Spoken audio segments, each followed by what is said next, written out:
Good morning from Sacred Space at Titania's Realm. It's the 20th of August 2024 and the current time is 10:04 a.m. I've been awake since 6 because I went to sleep at 9 because I've been astonishingly very unwell actually and very weak and very tired, so needed the rest. But I'm still a bit headachy, and I think I've got a bit of dehydration, quite frankly. I had a cup of tea, but I'm just like blah. And I'm still a bit headachy, and I've been, as I said, awake since 6, but I didn't actually get out of bed till about 9. So cooking on gas, babies. It's all happening in a far out way. Every day in every way it's happening. And so today's title, which would have been a title I made a year ago or a few years ago, I don't know when I made the titles actually, but today's title of even date is called Blossoming. Blossoming. So, and I attached for the title, the file photo, a quote from C.S. Lewis, who wrote The Merchants of Narnia and other wonderful books. I can't think what the other books are, but yes, I really loved the Narnia Chronicles. Absolutely loved them as a child. I was actually a very devout Christian, so I didn't realise as a child that a lot of the symbolism was deeply Christian. So that doesn't always sit so well with me given my background, my childhood. But however, beauty and peace and holiness, prevails across all religions, faiths, doctrines, ideologies. And so I like to immerse myself in the beautiful aspects of Christianity or Islam or Judaism or even the other darker ideologies. There's beauty across the multiverses, and doing right by people and having integrity and treating people honourably is the highest valor and beauty of all, in my opinion. Just saying. So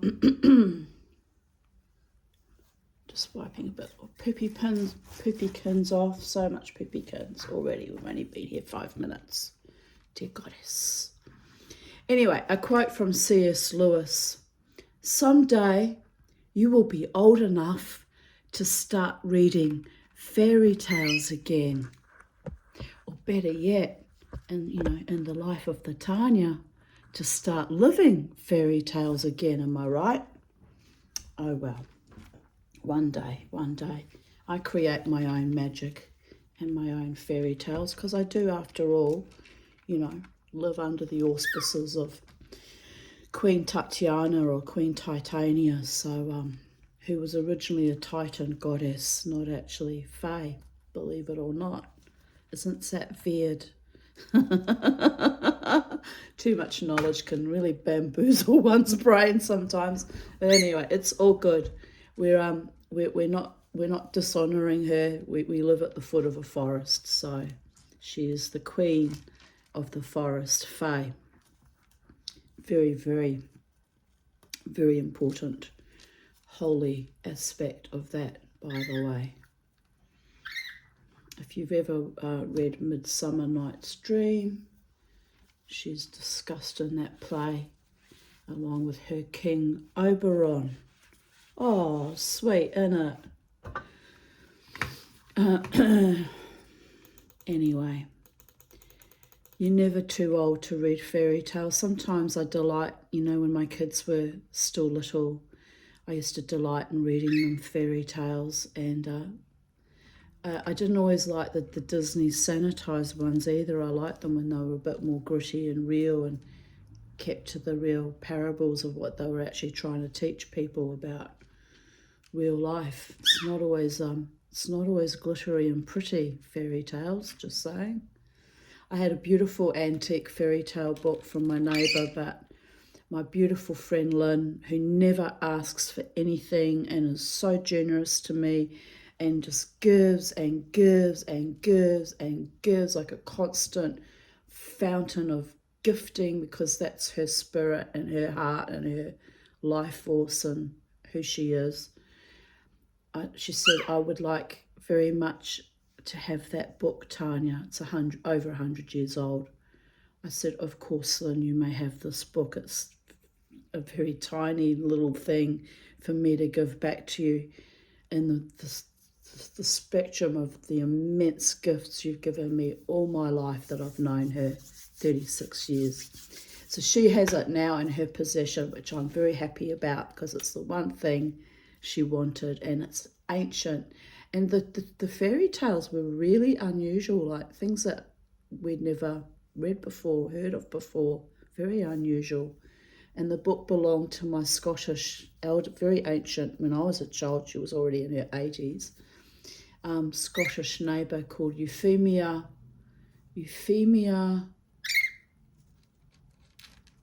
something Dunbar Anderson, I think was her name.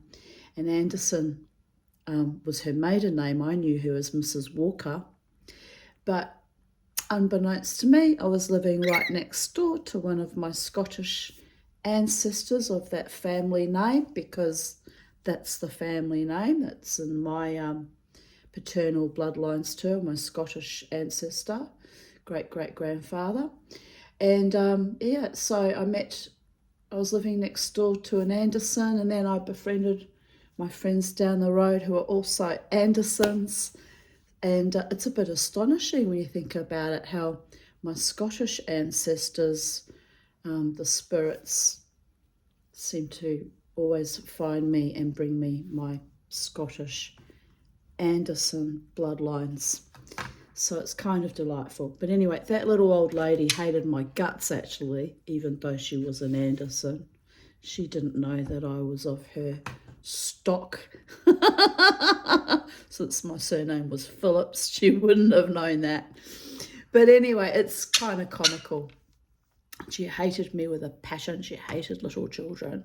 Thought I was a right pest, especially when I'd go flax jumping and off the top of my parents' shed, and I'd slide down the flax bushes and land at the bottom of a garden like a little errant pixie that I was at 5, Miss 5, who was wild and free and joyous, and shall ever remain wild and free and joyous in my spirit till the day I die, because I'm holding on to that no matter what, people of Earth. Anyway, that little imp, that little sweetheart, that gorgeous little girl, used to arrive at the bottom of her garden in her very strong Glaswegian brogue. She'd yell at me to get off her land and off her property, and saw me as some kind of interloper or threat. I was a child, for the love of all the gods. But anyway, I would obey, of course, because, I was already brutalised by my own family at home. I wasn't going to take on the neighbours as well. So I'd scuttle off and, bye, Mrs. Walker. I was fascinated with her. The more she hated me, the more I loved her. It was odd. But, of course, we were kinsmen, weren't we? You have to laugh. Anyway, we'll carry on with today's readings. I just delighted by that memory of that sour old hag and her beautiful long Viking braid that used to come right down to here. It did. That's braided up. So unbraided, it must have fallen nearly to her feet or her ankles. Oh, she was a really unusual character, I must say. And life must have been cruel where kids had abandoned her. She must have cursed me because the same shit's happened to me, am I right? But anyway, maybe I'll be bitter and irascible and kind of mean and evil, and when little children come to me, I'll be like, get away from me, you horrible, smelly little thing. But I never will, because I actually love children, and I believe they're our future, and they need to be uplifted and protected and blessed and loved so wholesomely and so beautifully and so protectingly and safely, and certainly, kept free of fucking pedophiles and their enablers, am I right? They need to be nurtured and protected so they can grow up to be women and men of sound and safe mind, so that in turn they can raise their children to be the same, not this invidious, perverted BDSM cult that we're living in modern society, where everyone's a bit fucking off kilter and deranged because long-term intergenerational trauma and abuse, including the systemic abuse that's gone on in our society in the last 4 fucking years. Don't get me started.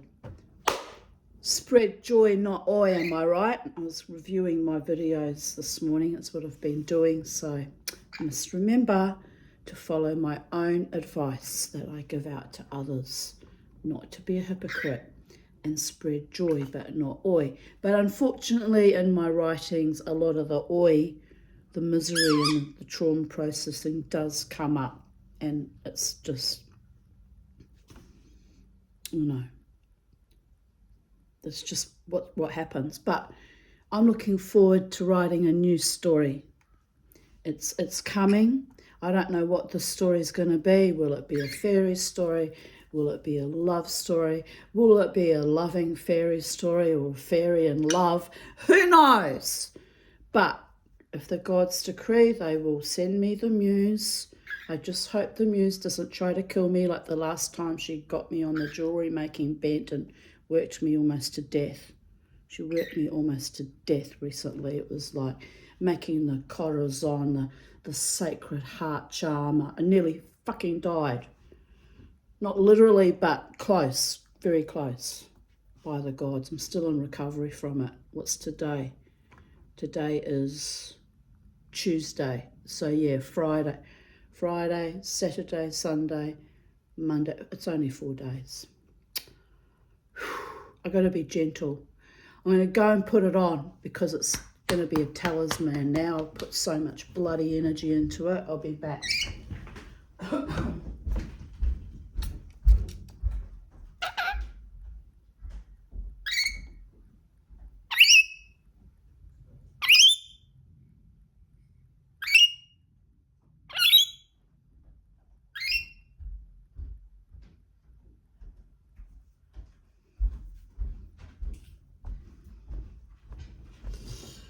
Yes, Charlie.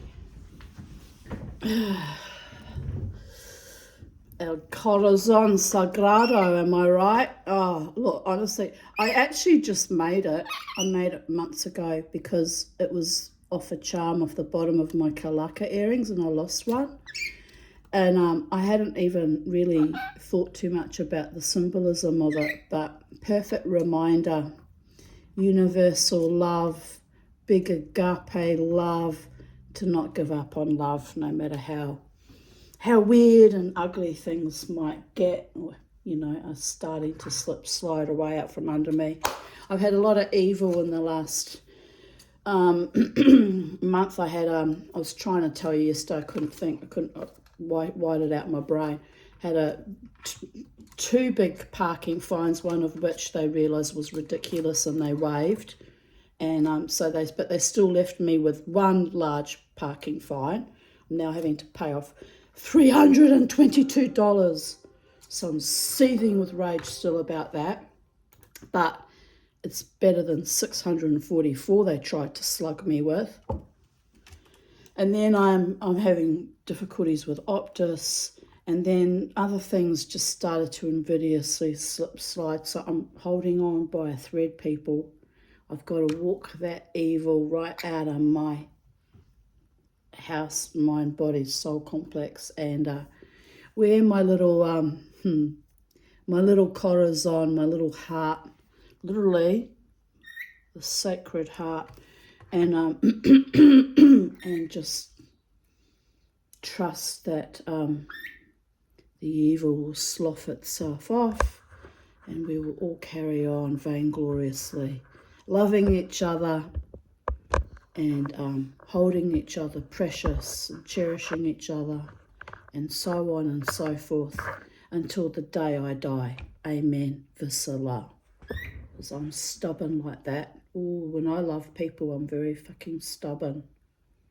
Unfortunately, to my detriment sometimes. Anyway, whatever darkness is infesting everyone's hearts and minds right now, all you have to do is wait and they will see. They will see my intentions are, as always, honourable and authentic and loving, and I'll just hold to that. I'll just hold to that, you know. I will not cede, I will not quit, I will not yield on the highest order of the multiverses, which is love. And, you know, that's how it is. That's how it's going to be, babies. What else have I got to do? It's a hobby, am I right? Loving people that don't really love me or play games. Anyway, 20th of August, 2023. Laughing out loud. I dreamed this morning of my home being attacked by a drone. That's 1 year ago today. It's a warning. It was a big fucking warning. Then I woke up, switched on my iPhone, and YouTube had directed me to a review of one of my videos, stating they had removed it due to medical misinformation, which is utterly ridiculous, actually, because it's all factual and can be documented and proven. Just saying. Then, while responding with my comment that it is not misinformation but factual and the lived reality of thousands of people across the globe, i.e. excess deaths, sudden, I think they're calling it SADS, sudden deaths, which is horrific, and adverse reactions, my comment would not publish, and my screen kept hiding the next button, so I could not complete my review. I doubt this is not just an accidental glitch in their system. It's just the coincidence of that happening, making it impossible for me to get a review, was very malfeasant and dishonourable, actually. But I don't think it was an accident either. I am aware that I've been deliberately targeted in recent weeks. Isn't that funny how that seems to happen at this time of year? I had it again only recently, people coming trying to get vicious with me at the club. It's odd. It's a bit odd. And then on top of it, you know, the parking fines and the difficulties I'm having right now with Optus, it's a bit odd. But those confluences where everything just slams you at once of just the purest unmitigated evil, it is a form of kind of targeting. There's no accidents in the universe, people. It might not be physical targeting or people even conscious of it, but when you get those confluences, it's fucking spiritual and it's the most profound evil. And yet I'm riding through it because what else can I do? You know, what else can I do? And I'm always, by the way, the canary down the mine. Things go bad for me and I ride through it or surf through it or fight my way through it or glide through it. And then after I finally come up for air, then the calamity slams everyone else and they look at me and go, oh, why aren't you upset, dreamer? I went, well, I've already been through it 6 months before. I was expecting this, actually. That's another anomaly in my life where it's like, it's happened so many times over the years that I'm just like, oh, here we go. And so what else is going on in our world at the current time? They bring out the MPOX to fearmonger and doom and gloom us a bit more, you know, because a population that's terrorised loses their telomeres and either freaks out so much that, you know, the suicides increase, or, you know, their immunity is so suppressed they die of, you know, other things usually, just from the sheer stress of it all. And I know that because that's the gameplay that's been in play for fucking decades, by the way. It's not new. It's not new at all. It's a very old game.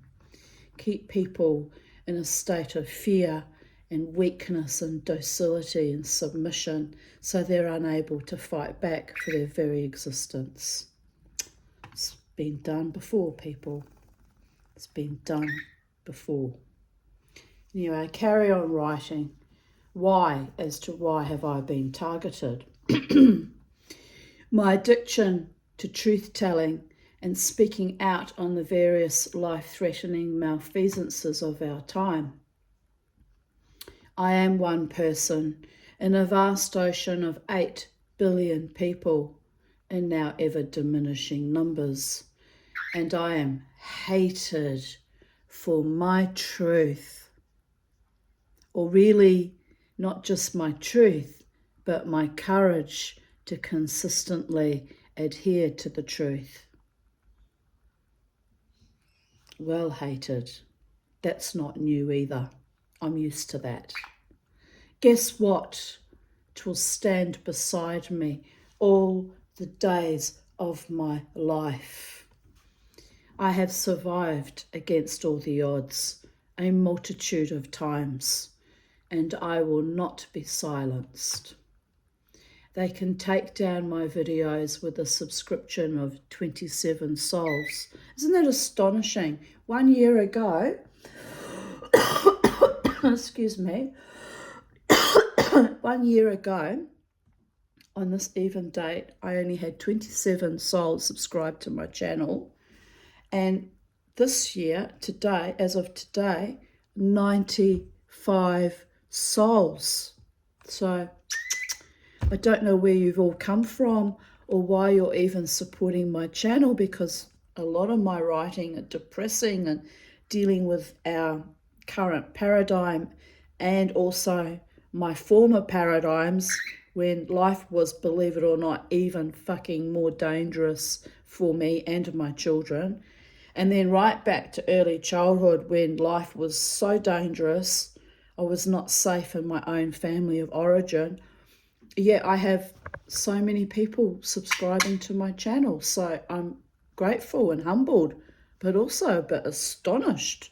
It's like, well, there must be something about speaking one's truth that you, my viewers, my subscribers, find courageous and noble and honouring of our human spirit, that you even support me. So thank you to all of you, because I know it can be hard going watching my videos. I find it hard going. You saw me break down the other day mentioning Beauregard, and it just became overwhelmed, and I had to get up and do my little pace around the room and come back. That was authentic, by the way. I don't know how to edit my videos, or I'd edit those extreme examples of weakness out, but I am who I am. Sometimes I'm weakened and vulnerable and need love and support too, quite frankly. And sometimes I'm so powerful I could jump off buildings in a single bound, except it's not the fall that hurts, it's the sudden stop at the bottom, just saying. Sick joke that I inherited from my father, by the way. Got no intention of jumping off a building and suiciding. I just need to clarify that, because there is a history. But I've got no intention. I love my life. I enjoy my life. I have beautiful people, men and women in my life, cheering me on every day. Some I might not see for months at a time because they're dealing with their own stuff. And some are, you know, superficial friendships that I slip in and out of in that world. And, you know, but the ones that have lasted the distance, that have stayed in my life for decades, they know. They know that when I'm supercharged and super powerful, it even kind of astonishes me, because it's partly my own spirit being determined to survive and to thrive in my own undertakings, not with the undertaker, hopefully. But also it's often a spiritual innovation gifted to me literally by the higher realms. I won't name who specifically because I don't actually know, to be honest. One can assume it's the angels or the gods, or however you want to use that frame of reference. And my weird walk as a shaman, I always use it, you know, in the metaphysical terminology, but I'm sure there's a psychiatric terminology, you know, uber soul or higher mind or Jungian connection or something kicks in that will give me extra strength. And some of you people, you know, my physical friendships that have met me and know me in real world have seen that step into me when I've been, you know, dancing to the point of exhaustion, just seeing me just suddenly just be supercharged by something. And it's never a malevolent force, don't get me wrong. It's something quite powerful and loving and just gifts me extra energy. Like the extra energy I was gifted so I could make the long drive home on Sunday afternoon. So, you know, but mind you, I went to look at, you know, the beautiful beach there and just stood there and absorbed the beautiful energies from the sea, which for me is very grounding and soul nourishing and also healing and kind of a protective force too, because my bloodlines were seafarers, and so we connect, you know, we connect more to the ocean when we want to, calm down and dig deep into our inner spirit or soul resources and, slough off negativity. We just absorb the beautiful sea breezes and the colours of the ocean and just, it was very, very grounding and lovely. I wasn't there for very long because I had terrible anxiety about being so exhausted and then driving in heavy traffic on the highway, which as it happened, although I left slightly earlier, I was still dealing with heavy traffic on the highway.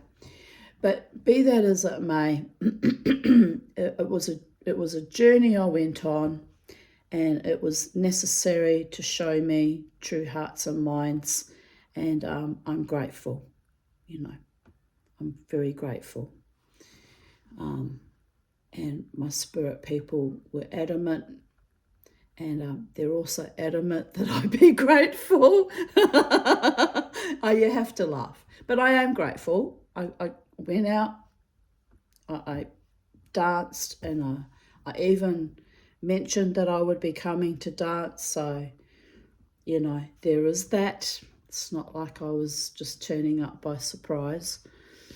And, you know, I did my dance and I saw the beach and I went home. Oh, and when I arrived there at 1:30, there were lots of bikies with big Harley hogs and wearing their colours. And one started up as Harley and I was like, I feel so turned on right now. But of course I don't go flirting with bikies anymore. Haven't since 2011. Yes. So I just sort of nodded and walked in. But yeah, apparently my friend Lynn told me that Jacob's Wells is very famous for having lots of fishing competitions and lots of people go there to fish. And I noticed that there were a lot of people fishing. So anyway, it's a pretty spot and I might go there again sometime, you know, under my own steam and auspices, not because, you know, not because the bands are playing, just go there and spend a day at the beach. Something different to do, you know. I'm sure there's lots, because I noticed on the GPS when I was driving in, there's lots of like little islands that you can sort of, I don't know if you can go to them, but they're sort of dotted around. I guess if you had a boat, you could go around. Wouldn't that be lovely? I used to have a boat when I was married. Can you imagine that? Oh, my husband drove it like a maniac, just about gave us whiplash every time he took us out. He was such an idiot. Mustn't think about that. That's ancient history, and I don't have to deal with idiots anymore. Thank all the gods. Anyway, where was I? Let's carry on with my readings. I got segued off there. But as I said, they can take down my videos with a subscription of now 95 souls, but at that time 27. Hardly a threat to their world domination. That's me being sarcastic, by the way. You know, it's like we're so well dominated. We can't even think straight, most of us humans anymore. And we've always been dominated. It's just some of you didn't realise it. So immersed in, you know, the daily grind. That's the reality, people. They can preclude me from my usual dance space at the Treasury. They can, well, they have. They did very successful. I didn't even put up much of a fight, to be honest, because I was done. It had been years of bullying and harassment in that space. They can remove my stories, my wisdom, and ultimately they can even kill me. Yes, they can. God knows they tried that many times. Many, many times. Not even joking. Perfectly serious. Men in my own Jewish community who were supposed to love me, trying to kill me. So it's probably why it's taken me this long to even contemplate actually opening up sexually to anyone after so much horror, more than the average woman's gone through. In fact, many women have not survived. 54 women murdered this year didn't survive. So I'm not being glib about it. I am actually quite astonished at my own survival. It is nothing short of miraculous, and took a fair bit of fucking corazon and spiritual protection by the gods and by my beautiful, beautiful friends and my beautiful, beautiful, brave, determined psychiatrist who has invested heavily in making sure that I stay alive. I don't even know why sometimes, why I'm here, why I'm still made to stay alive. But I'm here, and on we go. Here I write. But my truth will continue in the ether for eternity. Yes, it will. All our truths will. All of us. All humans. And when my body is silenced permanently, my light will continue to shine, and I will hand the mantle of courage and decency to some other warrior god or goddess.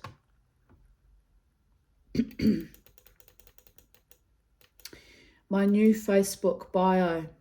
The fifth generation PSYOP war is amping up, isolating, marginalising and silencing, starving truth. And then I wrote a comment a bit later. I see Facebook removed my new bio. Interesting. And Rachel Finucci replied, maybe the true is too raw. And I replied, no, hun. They're deliberately targeting and silencing truth. A dangerous preoccupation. Those of us second and third generation survivors of Nazi Germany know how that always ends. Very, very badly.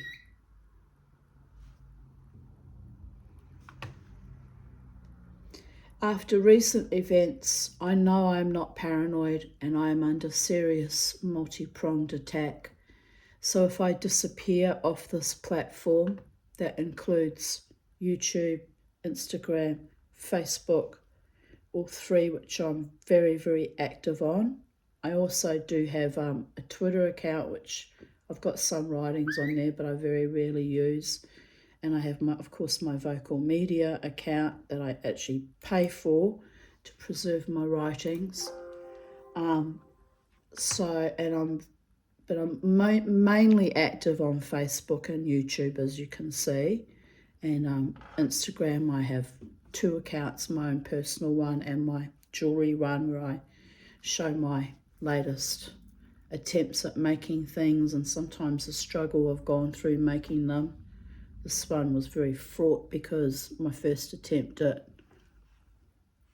stone setting. So yes, anyway, I'm active on those. But if I suddenly disappear for no, I haven't told you I'm dying or I'm going on holiday or something, I just blip off, you will know what has happened to me. I will fight to the bitter end. Yes, I will. I've always done so. I'm still fighting, even making this video. Just being alive and breathing is a form of fighting, given my life histories. So, it's all good, babies. It's all good.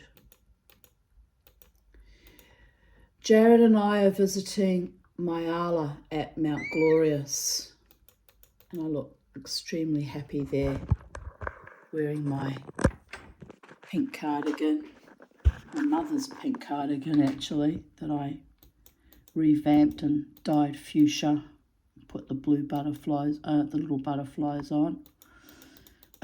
Here's grandmother tree I was trying to explain to you about in one of my videos the last few days. I have to go there soon. She's calling again. There I am, short little fat hobbit under the tree.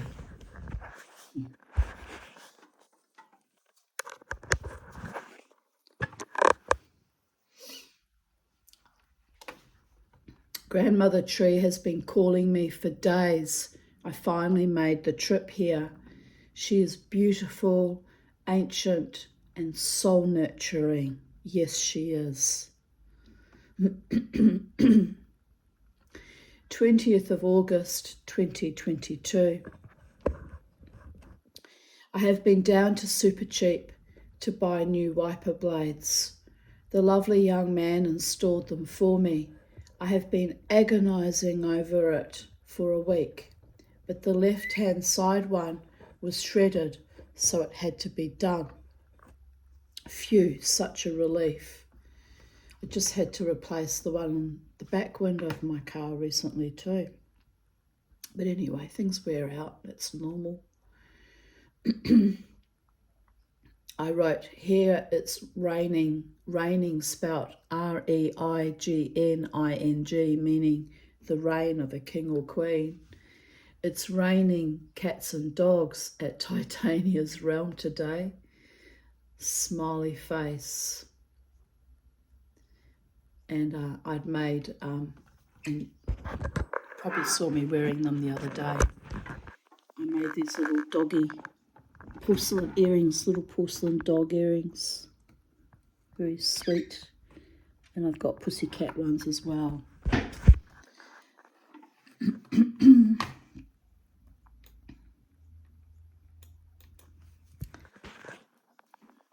Here's the cat ones.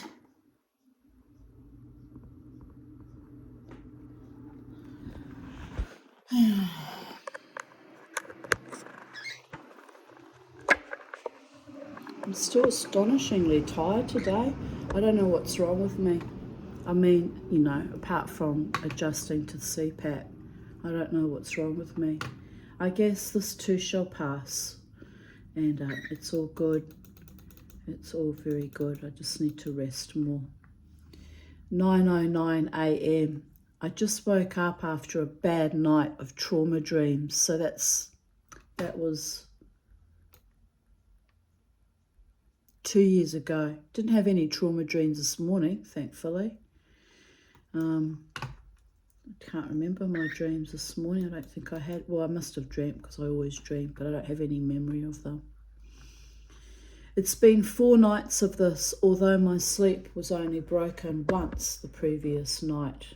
Well, that was good. Lots of anxiety dreams about my mother's stuff. It almost feels demonic as it's been so persistent. Last night's dreams were about Auntie Lottie. Auntie Lottie was my mother's best friend in Germany. We went to visit her in 1973 when I went to Germany with my mother when I was 8. So, yeah, my mother went back to visit her a few times after that, but that was the first and last time I got to see Auntie Lottie. I had somehow found some of her rambling, incoherent letters written in German, but addressed to me personally. I was struggling to glean any comprehension, as was the case in real life, because my German is very basic and hers was so incongruent in later life. She was telling me that she was sorry about all the treachery on my mother's part, and she had meant for me to have certain things, but Gisela had withheld them out of spite. I actually woke up with a minor panic attack, as that was true. She inferred she had wanted to leave me an inheritance, but that got shelved somehow. And I wrote here, I don't think that was true though, but actually my mother was constantly at me. Auntie Lottie's going to leave you an inheritance. And I'm a little kid. Like, inheritance means nothing to us 8, 9, 10, 12, even 13, 14-year-old. Like, you can't conceptualize. I went, oh yeah, that's nice, mummy. You have to make Auntie Lottie a tapestry, because if you don't, you won't get your inheritance. This is why I have a fucked up relationship to money to this very day, because it was always used as a weapon of manipulation, of threat, of withholding love, or a way to gain love. It was always fucking tainted, coming from my own mother and father and stepfathers and even my husband. So I manipulate me with money to this day, and you're, not literally, but you will be expunged out of my life. I fucking hate that.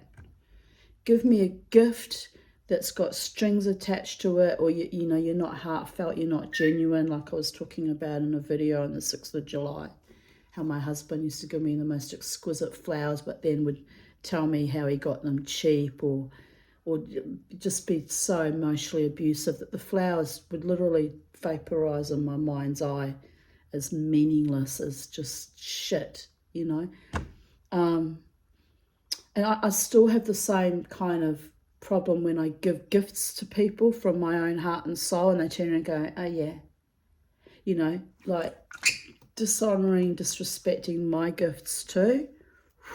That's the end. I don't even bother trying to maintain relationships with people anymore when I give them a gift and they go, oh, it's not what I wanted, or it's shit. It's like, don't do that.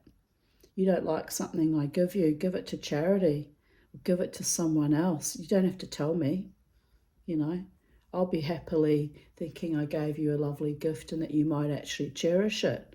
I'll be none the wiser if you move it forward and pay it forward.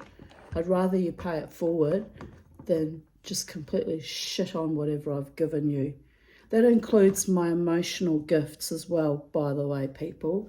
If I say I love you and it's genuine and heartfelt, don't fucking shit on that, There's no need for that behaviour. It's just no need for that. No need to treat me like that. It's abusive and it's ugly. But, I've had a long history of this, so that's why it's a line you don't cross with me. It's a line you don't cross. Anyway, it's all good though, because there are good people who, would be more than happy to have my love and see that it's powerful and heartfelt and authentic and at times protective and courageous. More than happy. And I don't give my love out lightly. Usually I don't give it out lightly, because after decades of absolute abject horror and abuse and trauma, I've learnt not to. I don't throw my pearls before swine. I really don't. It's a waste of my time and my energy. I did it 10 years ago.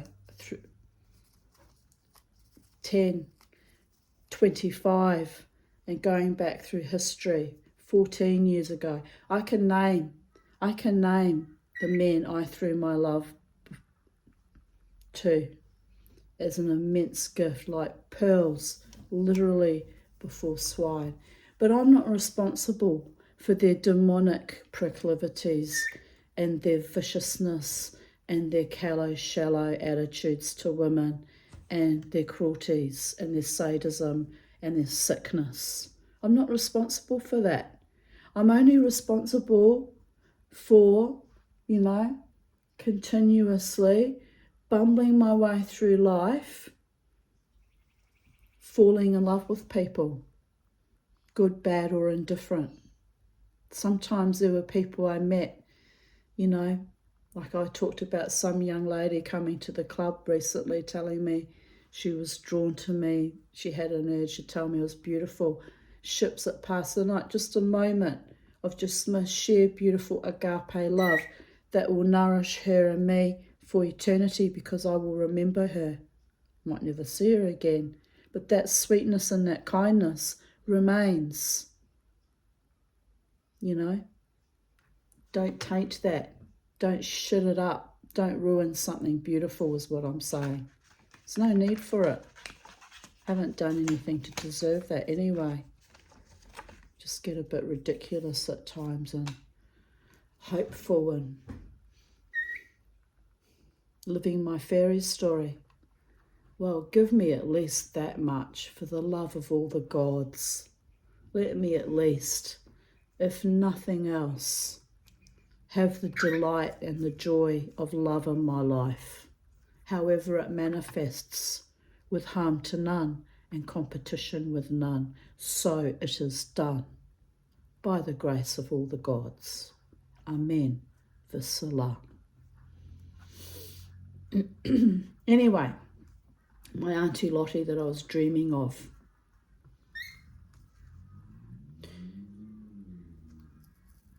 Ah, yes, we were at the part about the inheritance, which was bullshit, but I don't need people's inheritances as a symbol of their love. I was immensely gifted by my father-in-law as a young woman, marrying his son. Twice I inherited a freehold house, twice by 23. Immensely gifted. But, money means nothing. Not one thing if you're living a life where you're not happy, where you're abused, where you're misaligned, where your entire family is constantly vicious to you, constantly undermining and sabotaging and dishonouring and disrespectful to you. You could be like Queen Elizabeth II, surrounded by such immense wealth and prestige, but if your family behave like animals, I lived it. I was on the receiving end of that, growing up with fucking pedophiles and their enablers. So, all their money, all their alleged class, their imagined prestige, they weren't even fucking royalty. They were just low-level entities, faking it till they made it, am I right? All their alleged class meant nothing. I know what they really are. I see who they really are. Nothing but shit. So I grew up in that shit, and I turned that shit to spiritual gold, because it's what I do. Doesn't mean that I think I'm better than anyone else, but I transmuted that shit. I lived it. When you swim in a swimming pool of constant effluent, you either learn to swim really, really fast to flick it all off you, or you get up out of that cesspool and you grow your own self back, and somehow you make a life for yourself, like I do with my absurdist, ridiculous, berserker, shamanic dancing every weekend. That's me making a life for myself. I don't get money for it. I don't get, it costs me money to go out into the night, buy my drinks and petrol and parking and buying a nice frock so I look halfway decent, second hand usually, but sometimes new. It costs me money, but it's an investment into my own self because I'm growing me back from the decades and decades of effluent. So when people try to flick shit at me, their own negativity and their own evil and their own shit, I just laugh. I just hold my head up high and I just laugh in the face of their madness, because it is madness to do that to someone else. If you can't own your own effluent, but you want to flick it on everyone else, you'll never be clean. Never. You'll be soaked in it till the day you die, and maybe into the next dimension and the one after that and the one after that, by the way. Clean your own house, your body, mind and spirit temple complex. Needed to say that. I don't know why I needed to say that. Needed to be said.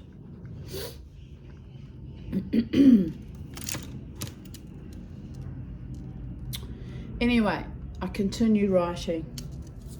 Yes, Charlie. She had generously gifted us the most exquisite china, crystal and clothes and jewellery back in the 70s and 80s and even into the 90s, sending even entire dinner sets and gold cutlery and pots and pans, but like very, very la creme de la creme, expensive German crockery. It was astonishing, the stuff she sent us to little old New Zealand, all the way from Germany. She was convinced that we lived at the end of the earth and that we were all like living practically like villagers still in grass skirts, am I right? She couldn't conceptualize. But, the stuff she sent us was amazing, amazing stuff. I mean, a lot of it's gone now, but just amazing, incredibly amazingly high quality. Rosenthal eggshell cups and saucers I actually gave to a former friend who became an enemy. It's complicated how that happened. It's ugly and it's complicated, but I gave her the Rosenthal in recognition of the love that she'd poured into me for many years when I thought she was still a loving, loyal friend. Oh, but no regrets. I don't regret gifts I gave to people, wanting them to have something really exquisite and beautiful, from my childhood actually. I don't regret that, She'd helped me a lot over the years until she turned malignant, so why she turned malignant I'll never fully understand, to be honest, but it's okay. But there's a lot of stuff I gave away or cleared out because I don't need that much stuff in this little tiny house with my little tiny Charlie. What are you wanting to do, Charlie? Want kissy kissies?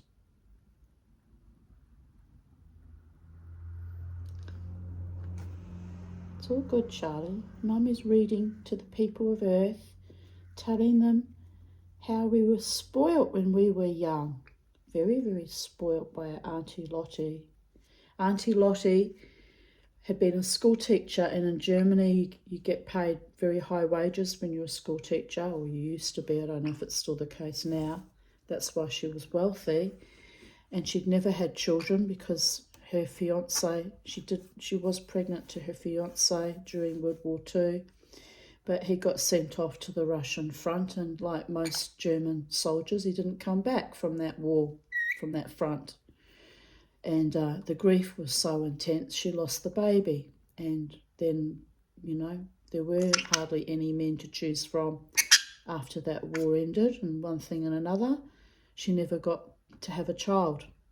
So she would send most wonderful things for me, spoiling me lavishly, because I guess, thinking she was spoiling a child on the other end of the earth that was her friend's daughter, and wanting to do lovely things for me out of pure intention, actually.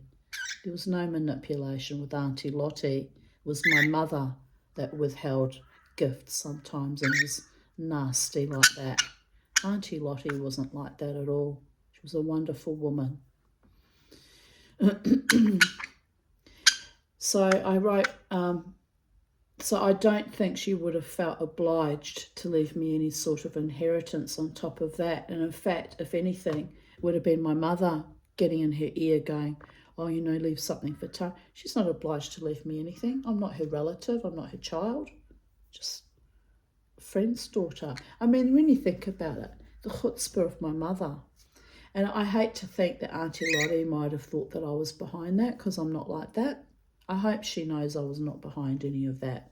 It was just my mother's greed and corruption and narcissism and, quite frankly, evil.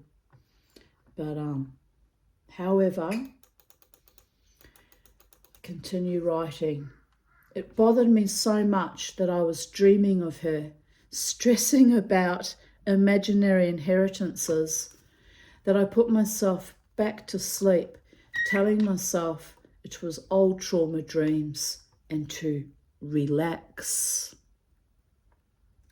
But the dreams persisted throughout the night and grew very intense indeed, which is kind of interesting, because on the 6th of September is actually Auntie Lottie's birthday, so I don't know why they were hammering me with this constant dreaming about this theme of inheritances and money being withheld and gifts being withheld or manipulated or sullied and tainted in an ugly way. But it was like constant reminders through that night. Plus, I had to get up to pee 4 times, and after the 4th time, near dawn, I felt utterly drained, dehydrated, and had trouble shuffling to the loo and then to the kitchen for a drink of water. So what the hell is happening to my poor old brain? I have been very busy the past 4 days making things, the revamped sun catcher from the chandelier, then sanding back and varnishing the cutlery canteen that I worked on 9 months ago, but I was still not happy with. Then yesterday, although I was tired from all my efforts, I drilled holes in 2 pairs of dogs and cats to make more earrings, then made sterling silver shepherd's hooks and put them together. They are a lot of work. The weather has been really sunny, mild and beautiful the last 4 days, so I have no reason to be having such disturbed sleep, other than my lungs are not travelling too well. I will be paying careful attention to what feels like a precursor warning or a spiritual shift.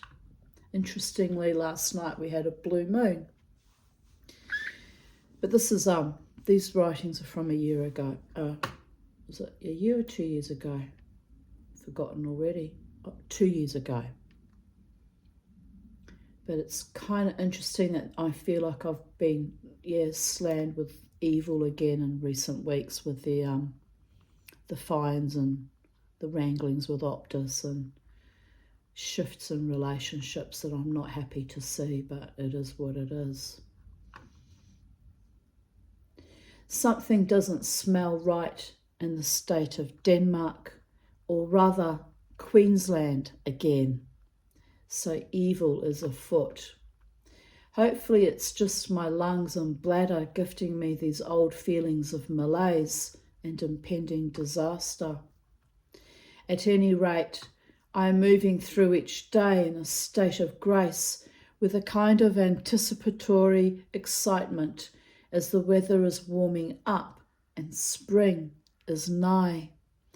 I am manifesting creative outlets and praying for miracles, for a life of comfort and ease, freedom, true loves, loyal friendships, a community that vibes with me and treats me with genuine care and respect, and better health, joy in my crazy little sacred space garden, with the eternal summerlands ever enticing me to join them in playfulness and childlike wonder. Well, that came true for the past 12 months, going to the Brooklyn Standard. That part did come true to my beautiful ones, and handsome ones too. Yesterday, I went with Charlie Girl to my front gate and rang all the bells I have hanging over there. We did a little hopping dance, my exhorting the creeping malevolence that no psychic vampires, no creepy, befouled men or women, no evil may cross my gate threshold. I was just being silly and fey, of course, but I mean business. It's time to elevate the vibrations and let no poverty-inducing, trauma-activating shit invade my home, psychic, mental, and physical. I am only 2 months recovered from the last death spiral, and I can't keep circling that drain. I am slowly rebuilding my strength and my joie de vivre and my powerful, intrepid life force again. It's interesting that, yes, I almost died during the night on the 10th of the 11th of July. So what's that? Only just over a month ago. And 6 weeks or so. And I'm still in recovery. So that's a complete repeat of 2 years ago. It's a bit astonishing, isn't it? How I keep doing this life alone. It's fucking amazing. I don't know how I do it. Just one foot in front of the other and just keep breathing. Not always breathing all that well, but yeah, I don't know how I do it, but I do it. So as I said, sometimes I'm not doing it completely alone. I have spirits and ancestors filling me with enough strength and mana and courage to keep going. And it's potent and it's powerful and it frightens people sometimes. I think that's why sometimes I lose friendships or potential lovers or whatever, because they get frightened of seeing me rise and shine, rise and shine, rise and shine, no matter what gets thrown at me. And there's a lot being thrown at me again in recent weeks. So, yes, it doesn't pay to underestimate me, is what I'm saying. I'm a very loving, kind woman, but I am gifted in the most astonishing ways that even I don't always comprehend at times. I'm slowly rebuilding my strength and my joie de vivre and my powerful, intrepid life force again. Yes, I am.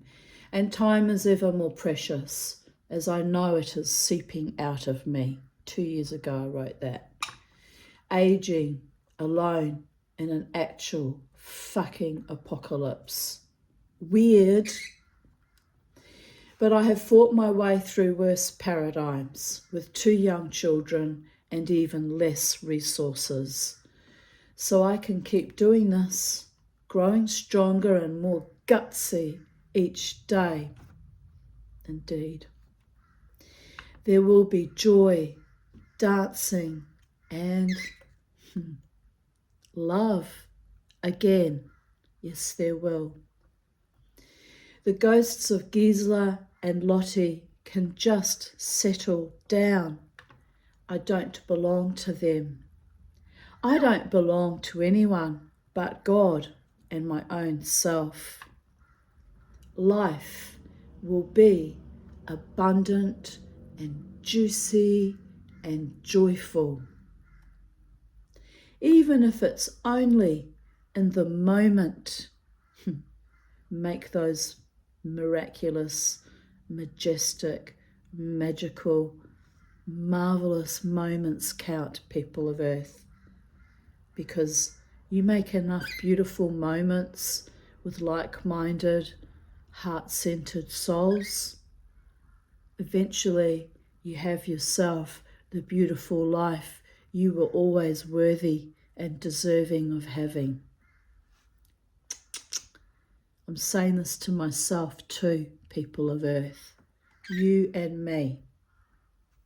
Build yourself the most wonderful life. Don't give up. Don't throw anyone away, and don't give up.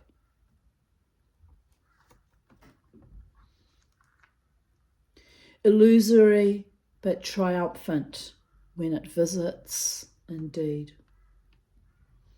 I just had another thought.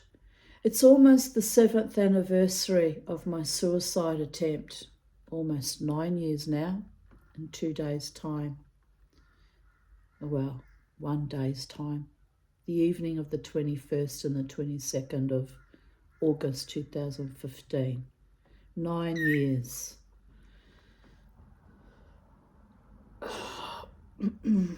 Anyway, there's a lot I can say about that, but I've said it in other videos, so I'm not going to wallow in that effluent anymore.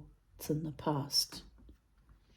I'm building my beautiful life with the help of my earth angels, my true loving friends, my psychiatrist, my urologist, my gods, my angels, my ancestors that love me.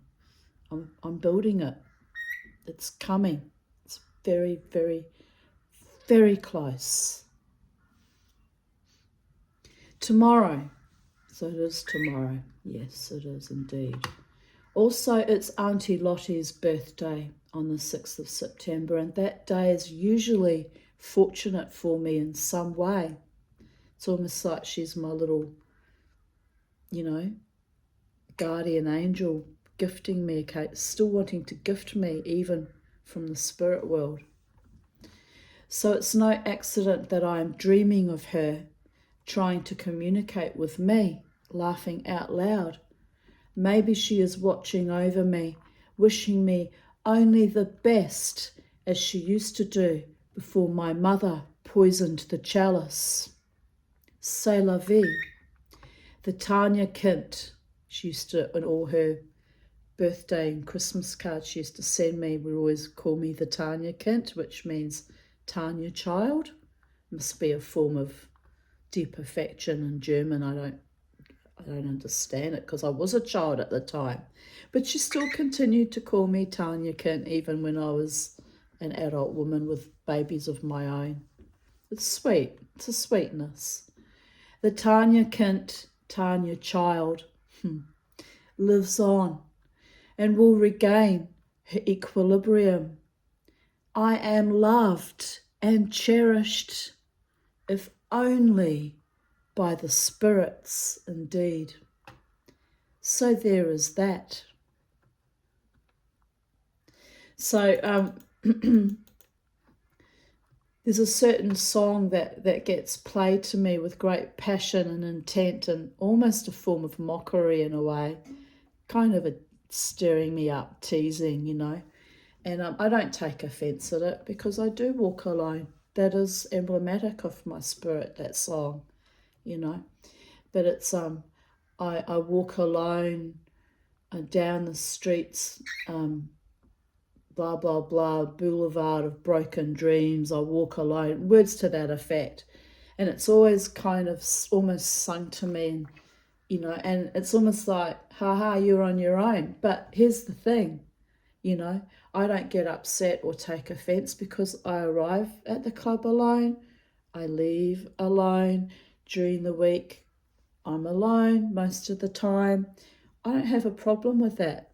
I'd rather be alone than surrounded by people that despise me, have contempt for me, condescend me, patronize me, maliciously malign me, slander me. I had that throughout my entire childhood, in my marriage, in my 30s, 40s, right up until actually even recent years.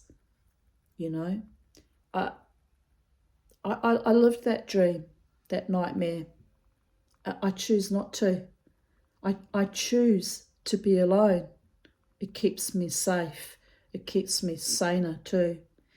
And when I go out into the world to be around other people and to be immersed in music and to dance and be joyful, even that I do alone, ironically, and stay in my own little spot and have my own little, yes, it looks weird to people who are used to having large, loving families supporting them, and they look at me like I'm some kind of freak, I suppose. But you know what? It works for me. It wouldn't work for you, but you didn't have the life I had, so you can never comprehend it. And I don't expect you to, by the way. And also, I'm never actually truly alone. I might be alone in the world of human mortals, but I have my spirits. Sometimes they even make themselves, come into my physical awareness and let me know that they're around and communicate with me in the most astonishing ways. Yesterday they sent me that beautiful butcher bird. I put the video up. The bird that flew down to sit beside me. So the spirits make sure that I'm never truly alone. And if I get maudlin and depressed and distressed at times, which I do because I'm only human, I'm always shown, you're not alone, Tanya. Tanya Kint, or in Hebrew, Tanya little Tanya. You're not alone. We're always with you. Always. We love you when no other mortal can ever, has ever, or will ever love you. I have perfect faith in that. I have absolutely no fear of being alone. I didn't want to be alone for the rest of my life. I was hoping to find a truly loving partner, and that might still happen one day. But I have no fear of staying on my own till I die. If that's what I have to do to survive on planet Earth and to stay sanguine and comfortable in my own mind, body and spirit, then I'll happily remain alone. But it's not actually by choice anymore. It used to be by choice, but I've grown past that to the point where I'm thinking, it would be nice to have a loving family and, a partner who deeply loves me and treats me with honour and integrity and loyalty and faithfulness and respect, not just when he's in front of my face, but when he's away from me as well. Because I've had the opposite of that for decades. I've tasted that bitter chalice, that poisoned well, that Jacob's well poisoning of the chalice. I've supped from that cup. I've vomited out too, more times than you can even imagine. I've had to remove that poison from me and start fresh from ground zero a multitude of times. So, you can play that song to me, any band in the known cosmos can play that song to me, and they know it's deeply meaningful, but it's just a song. I'm not really alone. That's the cosmic twist people of Earth. Anyway, there's lots of other lovely songs that get played for me because I know they're my favourites. And some of them are equally dark, like Chop Suey or Zombie. They're my war cry songs. But there's lots of very lovely songs that get played too, like Iris, which I guess kind of does have a dark overture to it too. About going home, the ultimate home. Well, one day we all go home, but it's not how we go home at the end that matters. It's how we've created homes of heart, mind, and corazon, and deep love for each other, even as platonic friends, and how we've held each other precious, and how at times when I've floundered many times in life. People have literally dragged me up, almost metaphorically, by my hair and kept me above the turgid waters. I was even saved from a few near deaths.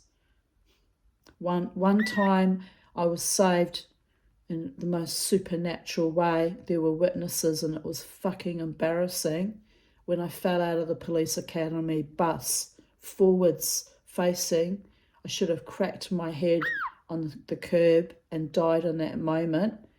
But I had that brief flicker in my mind of, if I fall and crack my head on that curb, I'm going to die and my children will be raised by pedophiles.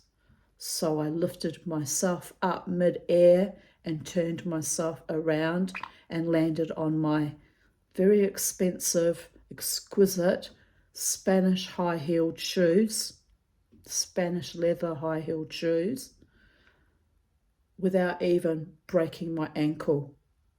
The bus driver just turned and looked at me and said, "How did you do that?" I said, "I don't know. You saw nothing. You know nothing. This didn't happen." He ran straight back to the police academy where I was working and told everyone in the 5 minutes it took me to pay the mechanic, because he dropped me off to the mechanic, my car was there, and drive back to the academy. The shit. But this was another example of something I should technically have died of, but some angel, something invisible, lifted me up and turned me around, put me back on my feet.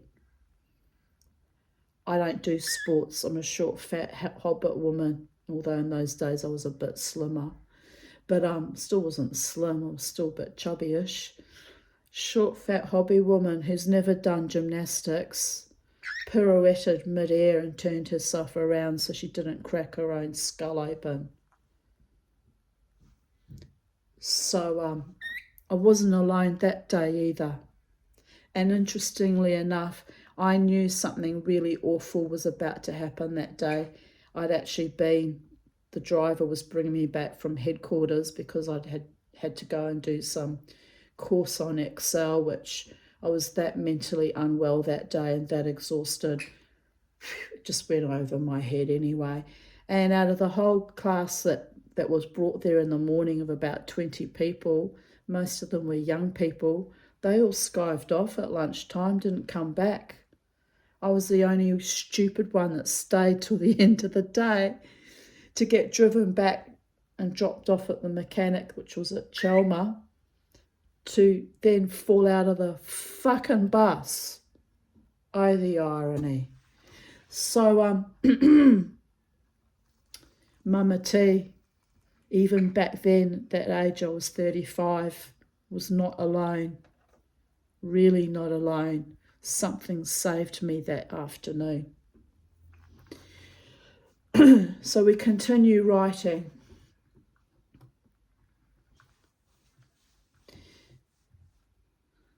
A lot has changed in the past 7 years. The entire world burned down in flames, and I rode through it with a fierce determination to not buy into the evil, perverted, bullshit narratives. There is a strange gift that arises out of common sense and courage. unfuck with ability. You have to laugh. It's rather a strange gift. Pardon me, sorry, I'm a bit refluxy today. But I earned it after decades of immense cumulative trauma. So I honour it. It was a mantle that settles around my shoulders like gossamer fairy wings. But fuck with it. It quickly transmogrified into titanium. Auntie Lottie, go tell Gisela that the pox on both houses is dissipating. Interesting, we're dealing with the threat of mpox at this moment in time. And my curses are, apropos of nothing, quite fulfilled, and now must be unravelled into the void. Like string theory, entanglement, spooky action at a distance, laughing my ass off. Move along, feckless, cruel motherfuckers. Let go, let God. Time for sunshine and happiness again, indeed.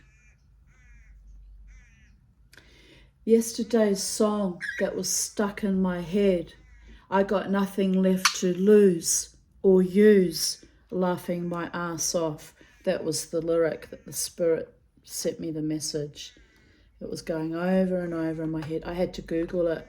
Bad Habits by Ed Sheeran. Oh, the irony. 20th of August 2021. I finished the sterling silver snake. I have just sat the I have just sat the rock crystals on now. I'm contemplating soldering them on, or I can put in rivets for eyes as I'm scared of soldering, lol. I did eventually solder them. Oh, by the gods, that was epic. It was epic, but I managed it. In fact, I actually wore it to the Jacob's Well gig. It's got a different tongue now because I lost the tongue on the 2nd of December last year when Jared and I went to that market, and he nearly fucking died in front of me. It was such a heat wave, and on top of it I lost that little tongue, so that was a bad day too. But anyway, we survived it, my friend Jared and I, barely. I wasn't well that day either because the night before I'd had an ultrasound on my bladder, and I don't know, it just made me weak and ill, and I was very ill, and then I had to get up and go to the markets. It was too much for both of us. It's why I won't go to the markets anymore. It's too intense. Kills us. Today's manifestations. I annealed the spoon to flatten it, annealed the handle in the hope it will be soft enough to bend later, tempted to anneal the spoon a third time and try to flatten the remaining kinks out, but scared I might damage it. It's for my snakehead bracelet, so not going to be for sale anyway. I ground the triangular cutout edges and polished them. Now just need holes drilled. So here was my making things out of that beautiful big serving spoon.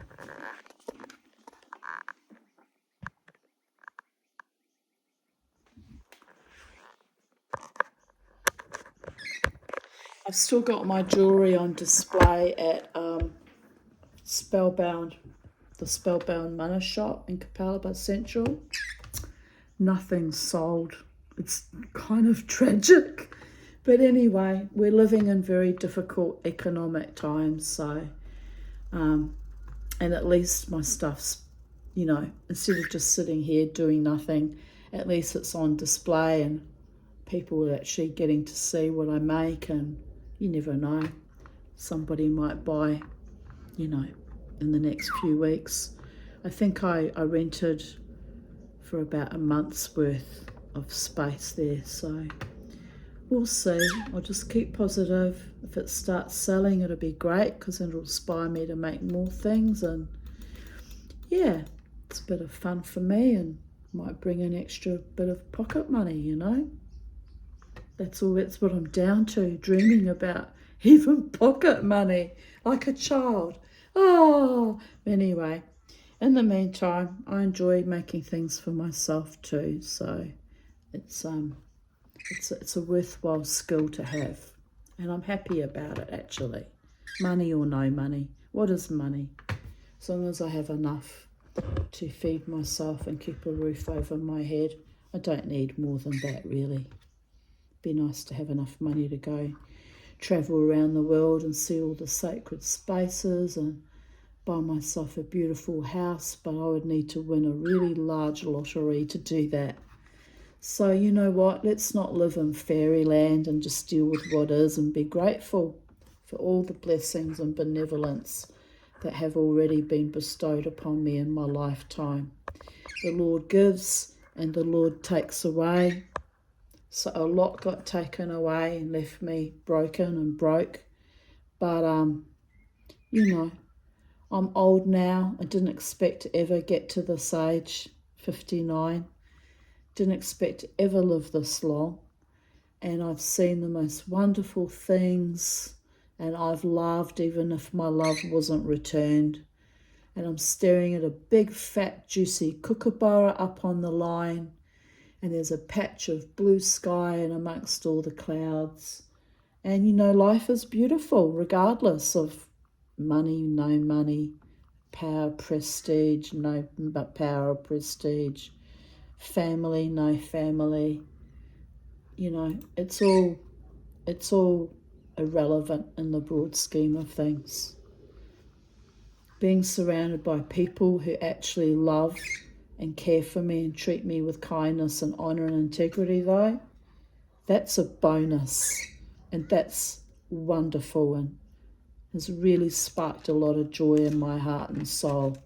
So thank you to those of you who gifted me that over the past 12 months. It's been wonderful. And not just over the past 12 months, but, you know, my long-term friendships that have been so nourishing and generous to me over decades. So life is beautiful and love is beautiful, and real relationships with real people who have your back, your front and your sides. As a human that has to share, you know, planet Earth with others, that is the most beautiful gift of all. Real loves. So I do honour that. I do. And I fight for it daily. 20th of August 2020, 12:37 a.m. I had a lovely day yesterday with Lynn. We sat in my sacred space garden, chatted. Lynn spoiled me with Swiss cheese, crackers, Oreos, and a big juicy bone for Beauregard. He was thrilled. We went to Stone's Corner for a coffee, then back to my place. I felt very much loved and comforted by my soul sister. Thanks, Lynn. Thank you for your strong, nurturing support for the past 32, now 36 years. Well, almost 36, because I arrived on the 1st of August. I probably didn't meet her till about October, but close enough. I love you. Yes, I do. 1:11 a.m. Hold your head high. Keep your eye on the sky. 1 foot on the ground. Pirouette and jettison the crap. Stay sane in your membrane. Love your life, every single millisecond of it. Create art, muse, enchant, grow, glow, flow. They tried to damn you, and I put D-A-M and in brackets an N, meaning dam as in like dam a river, or dam as in condemn you. They tried to damn you, but you kept going forward while your enemies still sleep in the crust, musty, fusty, dusty.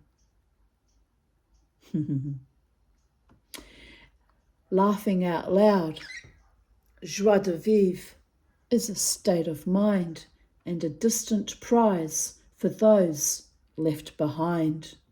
Up on your feet, zombies.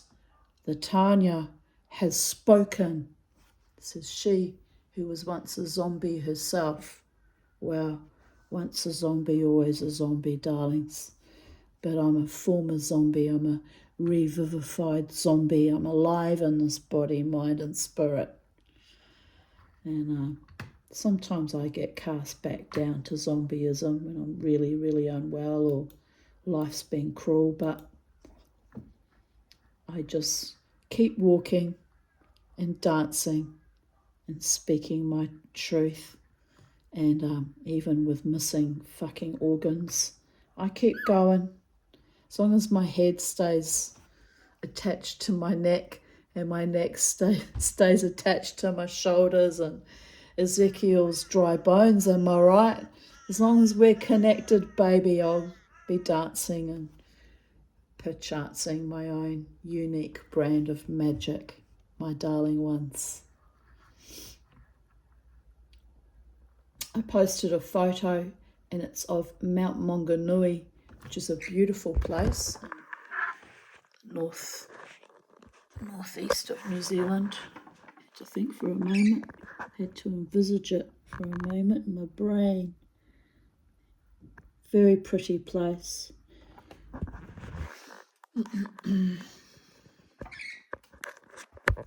Sometimes I've been thinking in recent days maybe I should go back to New Zealand, but I don't know how I would do that because I wouldn't get my pension, I wouldn't have a house to live in, and I'd be probably at risk of homelessness. But if I went back to New Zealand, it'd probably be better to go to somewhere like Mount Maunganui or Tauranga, where at least it's warmer, because I can't handle the cold in Wellington. It fucking used to kill me even as a child.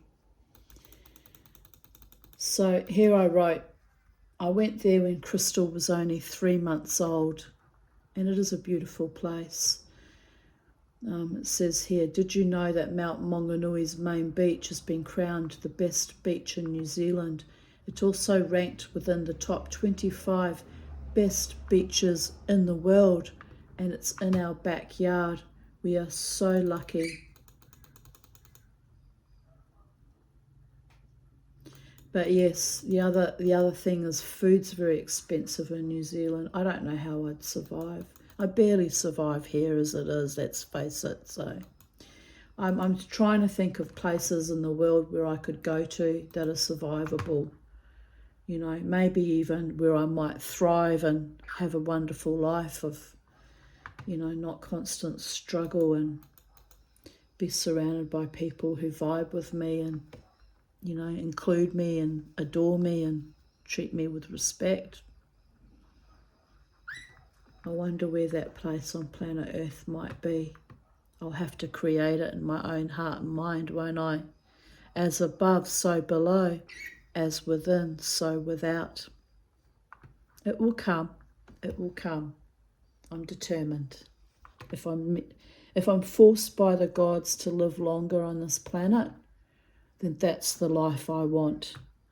To be surrounded by loving people who have my back and my front and my sides and include me.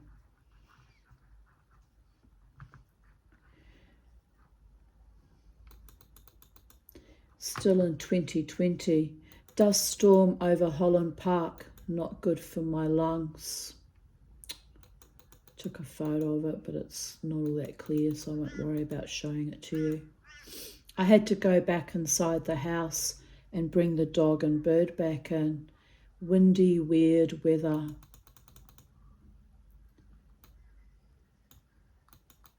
Then I shared a quote from Anne Frank. It's a wonder I haven't abandoned all my ideals. They seem so absurd and impractical, yet I cling to them because I still believe, in spite of everything, that people are truly good at heart. Well, we know how that ended up for that dear little sweet little Dutch girl. But we have to hold on for the good ones who are not just good at heart, but good in action and words and deeds and have our backs. To you, Anne Frank, I'm so sorry that happened to you. No one deserved that. No one that went through the Holocaust deserved any of that. Here I write, sweet naivete. There are some good people left in my current paradigm, but they are rare and precious shining jewels in the firmament, rising and shining. Keep shining, my beautiful, bright, blessed ones. I need you to keep shining bright so that others can see your light and be inspired by you and know that when they turn their light on, that they will also inspire others to create the beautiful life, not just for me, myself and I, but for all of us together, struggling as we are daily against our current paradigm, our current global regime that I don't believe is even fucking human. I need you all in your own unique spirit, mind and body complexes to shine your light so bright that we glow out into the deepest reaches of space, like an echolocation, like a beacon, showing everyone in the cosmos that we are worthy of our place on this planet and of not just our survival, but our thriving as well, or what I call thrival, because it rhymes with survival but isn't an actual real word in English. But you feel me. Thrival, thriving against the odds, against the current paradigm, against every fear and phobia, every grief, every trauma, every disease, every malaise, every loss, every heartbreak. Keep shining. Dig deep if you have to. And if you can't dig deep in that moment, as happened to me on 2 occasions, trust that your angels will dig deep for you and pull you up by the scruff of your hair and give you a little shake and put you back down on your feet so you can begin again, a new beginning and a new beginning and a new beginning. I'm a bit tired of having to continuously begin anew, but that's my walk as a shaman, I guess. I just have to accept it. Keep moving, keep striving, keep strutting my stuff, and trust that my loving man is coming to me with open heart, mind, body and spirit, generosity of thought and deed, and kindness and sweetness and affection and loyalty and fidelity. And you know, it's manifesting, and I'm not putting pressure on anyone because that person might not be in my life yet. Could be someone that I haven't come across yet. Who knows? I don't know. It's in the lap of the gods. But having my beautiful, soulful friends surrounding me with big, big love and protection and genuine care, that's my wealth when that happens. I crow like a peacock on a lawn with great ostentatious boasting because I haven't had that before in my life. apart from my true close friends, Jared and Lynn, and previously, you know, the love I received in previous decades from my children when they still looked at me like I was someone lovable. I haven't had that in my life.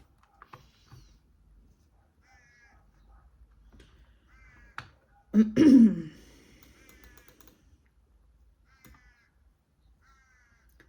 going to show you the face of Anne Frank in case some of you are young and haven't heard of her before. If you haven't ever heard of her, you need to read her diary, The Diary of Anne Frank. She was a wonderful writer, even as a child, and had a wonderful attitude to life. She was deeply spiritual, and the Nazis killed her and her family. She was actually sold out in the house that they were hiding in. And they were Jews, and they did not deserve what happened to them. And, you know, the world was robbed of that little girl and her immense talent as a writer. And who knows what children she might have gifted to our world and what amazing talents they might have brought forth. Surely by now she would have been a grandmother too. And on it goes and on it goes. We didn't just lose 6 million people in the Shoah. We lost all their potential, all their dreams and aspirations, all their successes. We lost their progeny. We lost their progeny's benevolence and productivity. We lost and we lost and we lost. But we didn't lose it. It was killed and tortured and gassed. Never fucking ever forget. So in our current paradigm, when they peddle out the bird flu and the monkey pox or the M-pox or whatever names they want to shift it to sanitize it, to lure you into a false sense of security, remember that it's the same old gameplay. It's genocide. Never forget. Don't go quietly into that darkest of night. Hold your line. Speak your truth. Write your truth. Speak of your truth to your children who are old enough to comprehend without completely going insane. Preserve our humanity, no matter what, no matter where, no matter who on planet Earth. What did I say before?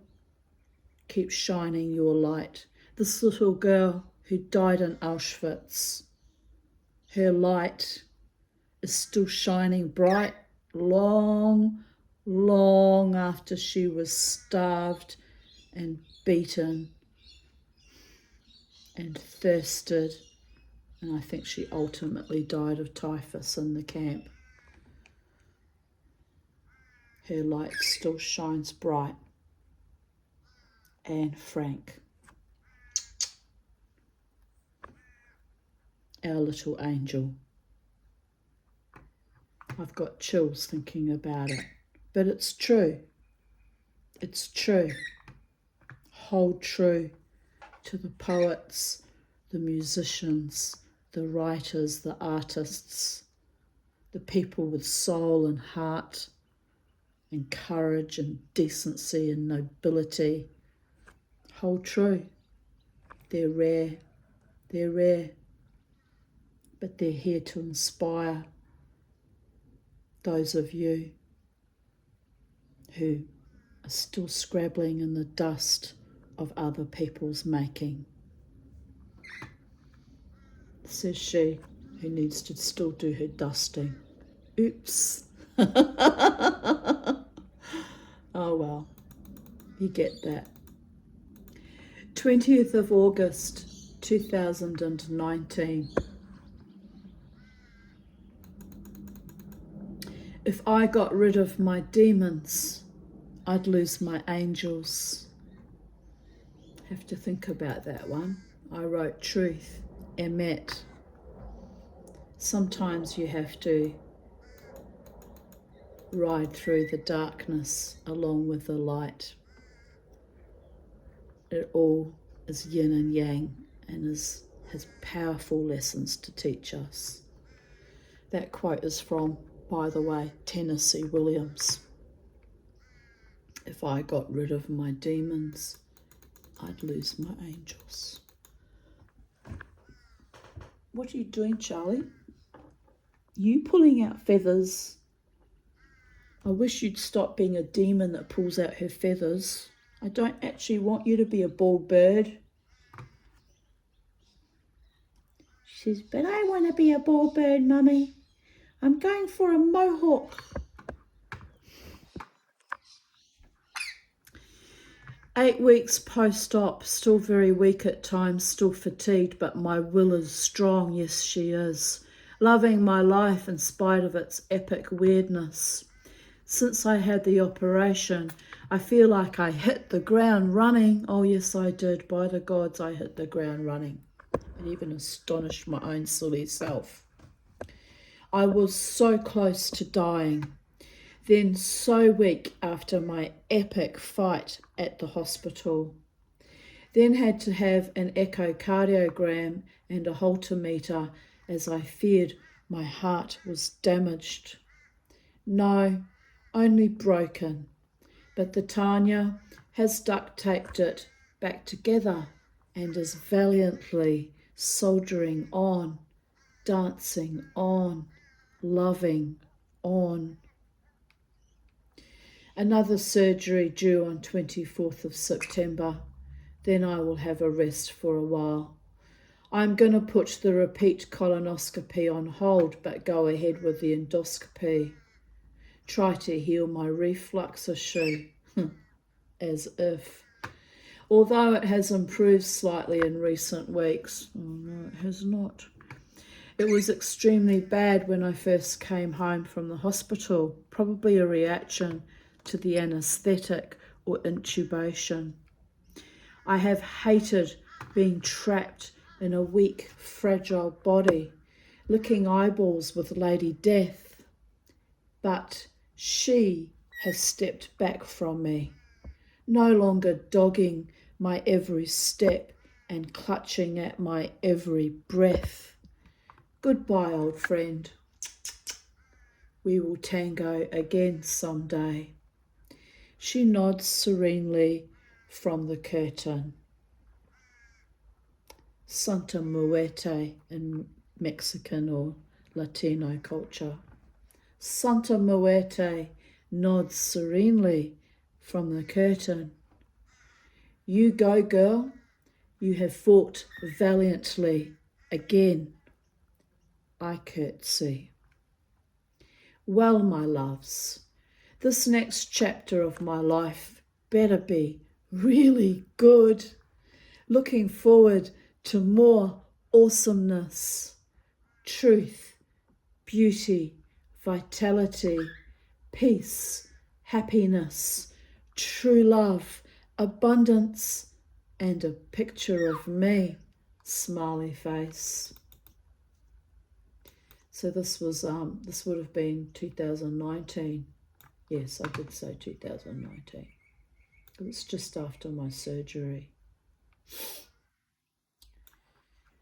I'm flowing with love and feeling more peaceful today. I had a lovely day with Jared yesterday, who patiently and lovingly supported me emotionally, as did my beautiful Lynn. You are both my greatest blessings on earth, as you have loved me platonically and unconditionally and steadfastly through so much heartache and turmoil. The greatest, most devoted friends and adopted family. I am fully flourishing and alive in this glitching, bitching hologram of a life because of you. Julie Goddard too, although we did fall out some years ago. She's responsible for my survival on the 22nd of August 2015. My God, you are such miracles for me. Thank you. Any man who willfully attempts to harm me or hurt me looks like a tiny speck of dreck compared to my incredibly strong, loving friends. But I loved the cruddy, emotionally constipated one too. For everything and everyone has purpose and meaning and is connected to the universe. Just some choose to live in Machiavellian, perverse darkness and cannot withstand my light or my bold determination to love and heal myself. The tragedy and the comedy, the swirling darkness blended into my fiery, fierce light like yin and yang, reaching into infinity to merge into the 0 point of energy from where all existence springs. He fears that 0 point. It bodes immolation for him, but is in fact the creation and rebirthing and so much bliss. I have ridden his energy like the Mustang Quay I am. I have felt him, his intent to stalk me that I mistook for anxiety. I have to trust my intuition more, yes I do, and stop labelling it with psychiatric labels. That broiling anxiety I could not understand that hit me out of nowhere soon dissipated when confronted with the former lover. A penny drop, a penny for my thoughts, and a kiss into the void of a game-playing avoidant. You can just kiss off into the air. Behind my back, I see them stare. They hurt me bad. They do it all the time. Violent thumbs. Ha ha ha. I mean, you have to laugh. My subconscious, streaming consciousness is comical. Love her. I am okay. I will keep loving him until the day or moment comes when there is no more love inside me. But I waited a long time to lose that love. So perhaps it will never happen. Perhaps I will keep loving anyway. In time, someone else, am I right? The heart is a magical thing.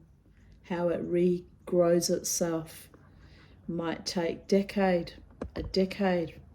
It might take a lifetime, but it heals itself.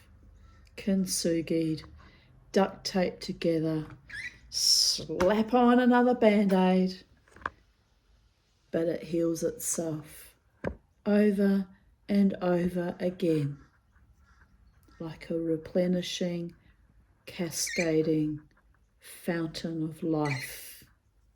My heart, probably your hearts too, if you give yourself the time and the nobility and the patience.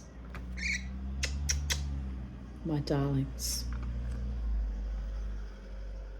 Love is the magic and the eternal combustion engine of the universes. What is meant for me exclusively, preciously, graciously, nobly, beautifully, blissfully for me will come. I can sense it in the next incarnation, perhaps, or if I am worthy, that love I desired will be merged with the Ein Sof Or, and I will be welcomed home at last. I must live well and wisely and follow my bliss. Yes, I must. 1:11 p.m. Greetings from the alternate universes where the angels have my back. Smiley face. But no, really, authentic, truly smiley face. You kind of have to laugh. Funny and of course true story. Oh, you'll like this one. This is hilarious. So this morning, this is post my surgery, by the way. I was still in a lot of pain and not all that well. So this morning, I forgot to put my Otto bin out for the garbage collection. We call them Otto bins, the big plastic rubbish bins that the garbage trucks collect our rubbish from. Sometimes I don't even care. But I had 2 eggs in it that had been boiled to extinction yesterday. So I worried they would ferment in the Australian heat if left in the bin another week. So I hear the grinding tones of the garbage truck backing up Topaz Street, which is usually enough time for me to race out to put out the bin on my side on Diamond Street. So I bolt out the back door, running hell for leather to beat the driver and his cumbersome truck. He sees me running alongside him on my property, running as fast as my short, fat, 54-year-old hobbit legs will allow, given the terrain of my place is hilly, with the obstacle course of the hammock stand and my pots, and the chook even getting in my path. But psychedelic dreamer Vatanya, lackadaisical freak of nature, ran. I almost never run.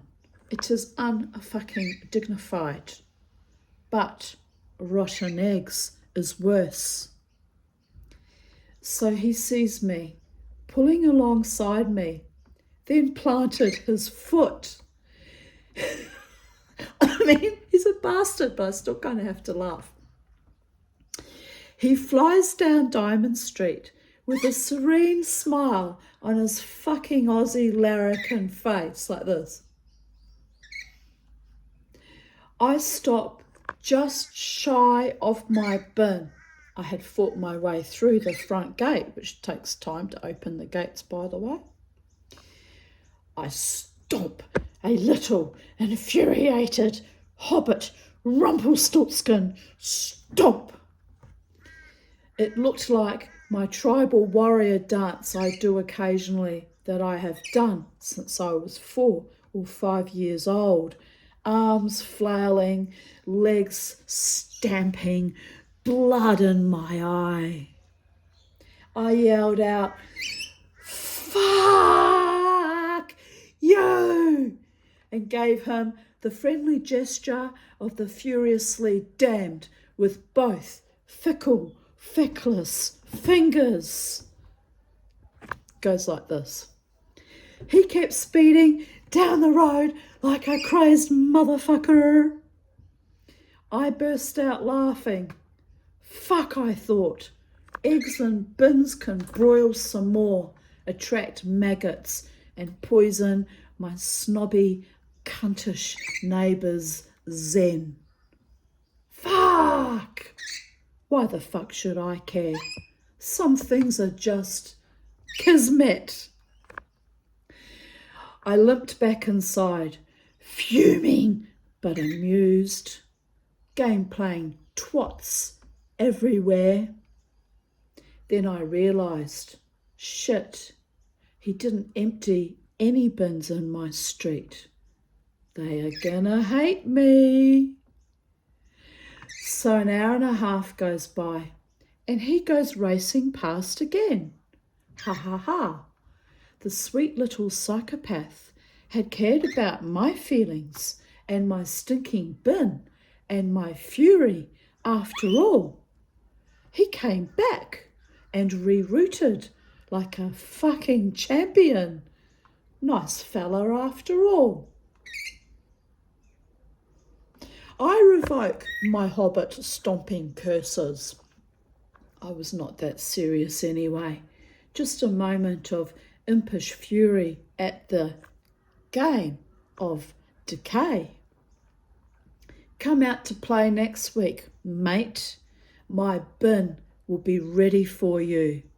Maybe. He loves his job today. I love my life today. Win-win situation. Smiley face.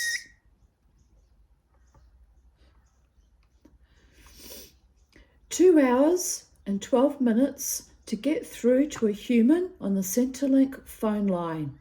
Arg. Problem fixed with bill smoothing. It took 2 minutes. Tomorrow a house inspection from housing. That won't take long. If they show up, sometimes they forget. I can hear the Whitmans blow up the pokies as this government is so incompetent. Jesus." Trigger warning and a long, long story. So I sat between a nice couple at the drumming circle on Sunday, which was a comfort and a blessing, as my ex arrived later and had the chutzpah to sit close by me. The universe offering me the protection of a circle and the strange camaraderie with strangers. The man who sat on my left was suffering from the usual New Age existential cosmic angst. His first comment to me, which was a truth but an unusual conversation opener, was, "We are like parasites on the earth, destroying everything." I was a bit startled, but addicted to truth as I am, I concurred. Yes, we are like veritable vermin, consuming everything and giving nothing back. He had offered me a chair, but I told him I was happy to sit in circle on the earth as it strengthens and nurtures me, but not in winter, not when condescending motherfuckers took my chair, am I right? That was not cool. But anyway, I'm over it now. Not. Can you tell? Anyway, it doesn't matter. Although getting up at the end is always painful, laughing my ass off, getting up off the ground, I mean. So we carried on with the drumming and my dancing and absorbing energies from Gaia and the beat of the earth, my heart, my blood in my veins thrumming with the beat of the drums. 30 minutes in, my former lover arrives to sit slightly behind me with a woman. I was shocked at first, then thought to myself, he must be extremely bonded to me to choose to sit so close to me. And really, he needs companions to embolden him, whereas I always arrive at events alone and leave alone, so really his cowardice is noted. So I shrugged it off, and when my nervous system quelled, I loved that fool of a man that much, I turned and I gazed them both in a silent way of acknowledging their fucked up, ignoble game. What I mean by that, there was quite a few people in the circle, about 12 or 15 people. There was no need in that entire circle to sit right beside or almost right behind me. There was no need for that infantile behaviour. It was fucking crass. No malevolence, just holding my own sacred space, my courage, my light, and my honour. Then I turned to face the front again and fussed with my limitlessly loyal, loving dog, who also had stared at him with what looked like doggy disdain as he sensed my distress. Anyway, I almost had to laugh. I was very handsomely protected by the spirits, my dog, and my own heart. Anyway, interestingly, the man next to me randomly turns to me and says, "Why don't you primal scream?" Delivered with a kind of almost misogynistic vehemence. The poor guy had picked up on my distress that I had thought I had managed so gloriously. I looked at him with a measure of awe and circumspection. Fuck, I thought. I am that transparent and fucking vulnerable? Fuck.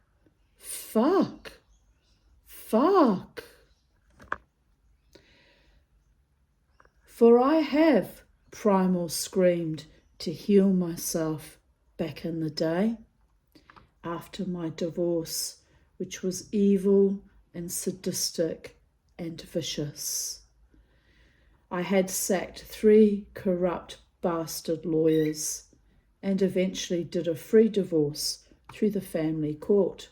But of course, nothing is ever truly free, as it was a guise for the courts and the government to take advantage of vulnerable women and our children and fucking rob us of everything, which brought me to the brink of suicide. But instead, I saw it as an opportunity to heal my spirit, body, and mind, which had been violated since early childhood. I told my children to not be afraid, but Mummy was going into her room and to scream now. I screamed into a pillow, but it echoed through the skylight. I screamed for 4 hours, spit and snot and sweat, my hair lathered, my body deflated. I screamed and screamed and screamed. It was terrifying but cathartic. At one point, I felt the release, like an orgasm in my energy field. But I screamed even more. I screamed until I fainted with exhaustion, then passed out. And yes, it was not cool that my children were around to hear it. It probably aided in damaging them, but that was not my intent. My intent was to decompress from 3 decades of stress, as I was determined to stay alive long enough to see my children become adults and know I had done right by them. I had never been truly loved or protected. Not then, not now, except by my platonic friends who saved me. But in those darkest of times, I was completely isolated. I had no support structures. I had lost everything.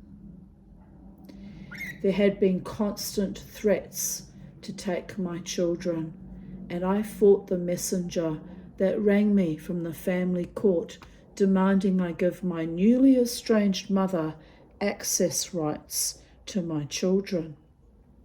I said, and I quote, "I will kill myself before I ever let my children stay overnight with that woman and her paedophile con-man husband. My job on this earth is to protect my children from being molested and or raped in a world of predatory men and their predatory systems. If I fail to do that much, then I cannot live with myself. Have you no shame?" Unquote. I got lucky that day.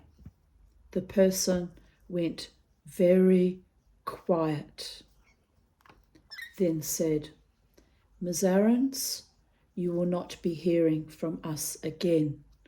I will make a note on your file."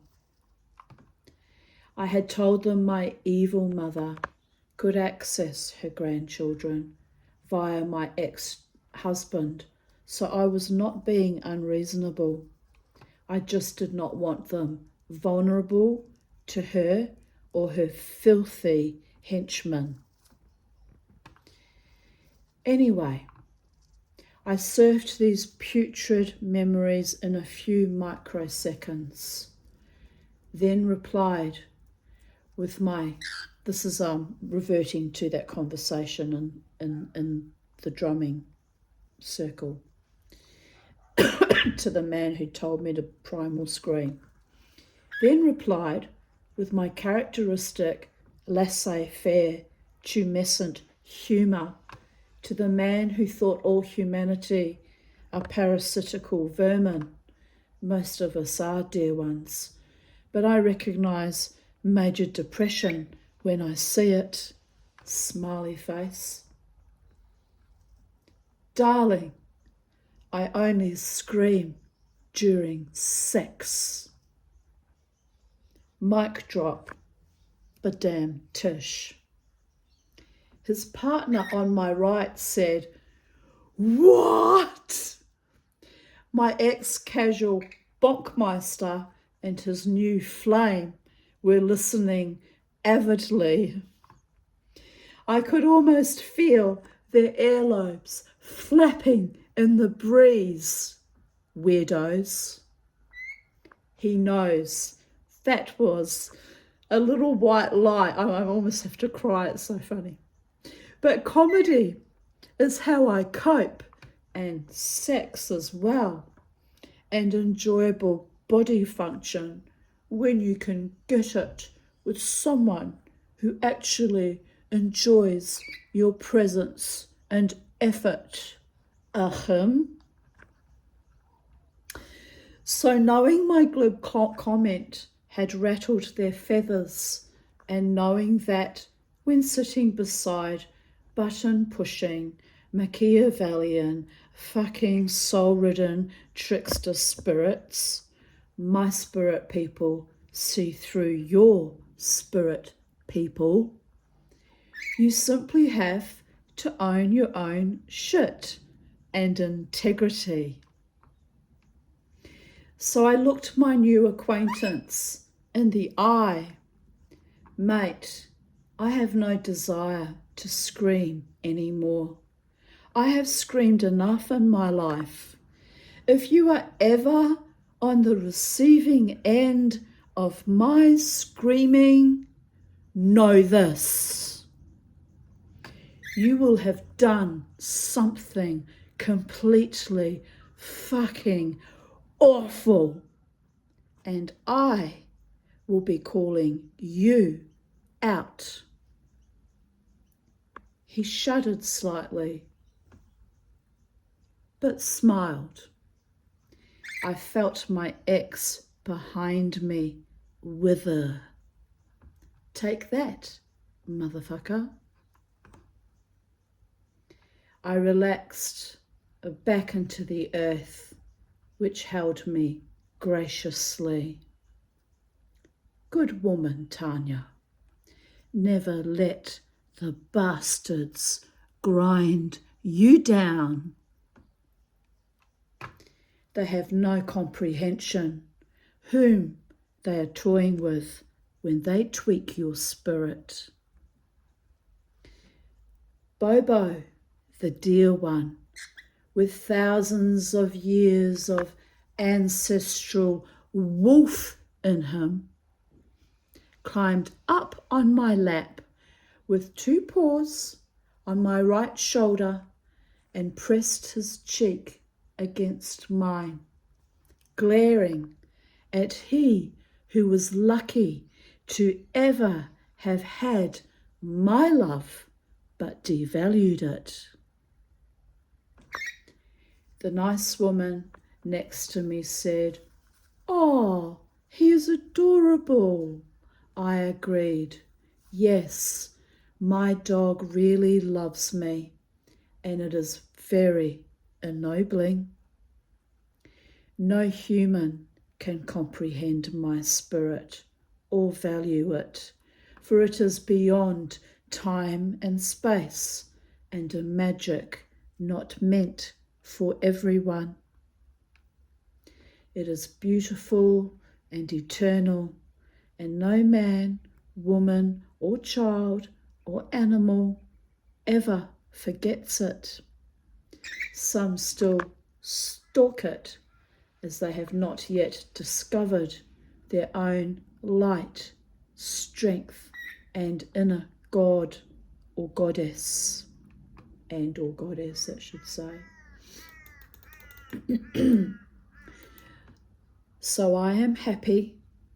I have no money or homes or business or career or loving sexual partnership, but I have me back and a few blessed friends and my animals and the earth and the cosmos we float in, and maybe the day is coming when we reclaim our harmonic resonance on this planet and stop fucking everything up and stop fucking each other. When we start honouring ourselves and each other in a way that does not make us sad or broken or dead inside, but enriches us in ways of the heart and mind.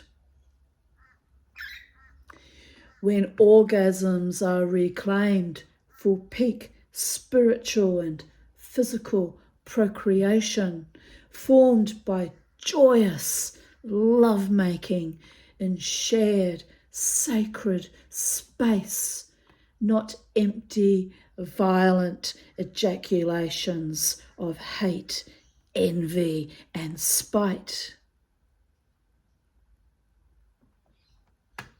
When life is full and kind and resplendent, when I am free of all the callow bullshit and I am surrounded by the greatest love in safety, harmony, and perpetuity.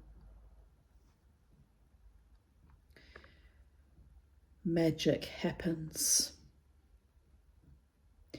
Be the love and the magic that mere mortals denied you.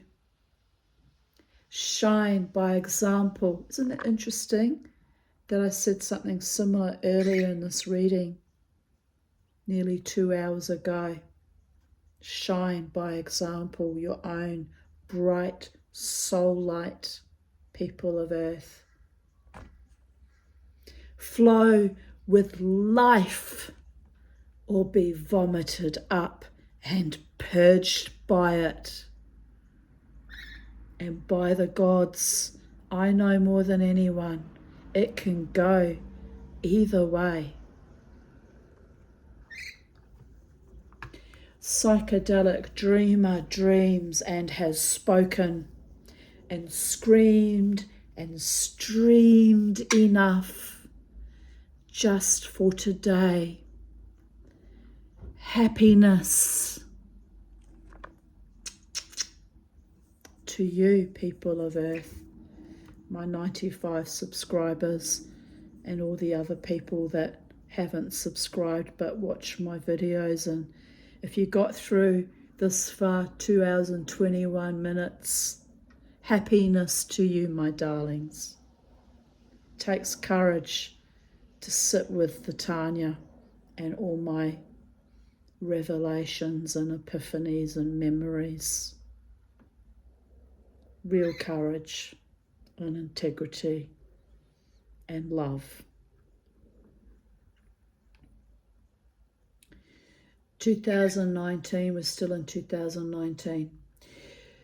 This morning, my naughty little dog god attacked a scrub turkey that was stealing laying mash in Betty's coop. So this was its unwitting offering. I feel bad, but the bird survived, thankfully. Hopefully to grow out some fresh tail feathers. But yes, a fistful of scrub turkey tail feathers, which are exquisite. They'd be good for smudging, actually. I haven't actually done anything with them. They're all stockpiled with my stash of feathers. But they weren't gifted to me like my feathers usually are by wild birds. They were ripped out of his tuchus by my dog god. Naughty boy. So yeah, that poor turkey would have had a bit of a sore tuchus. I feel bad about it to this day, but you know, dogs will be dogs. They're going to do that. And anyway, the dog's in Valhalla now. The turkeys reign supreme in my garden, doing whatever they want, whatever. And you see, in the end, we all supersede our enemies, even the scrub turkeys.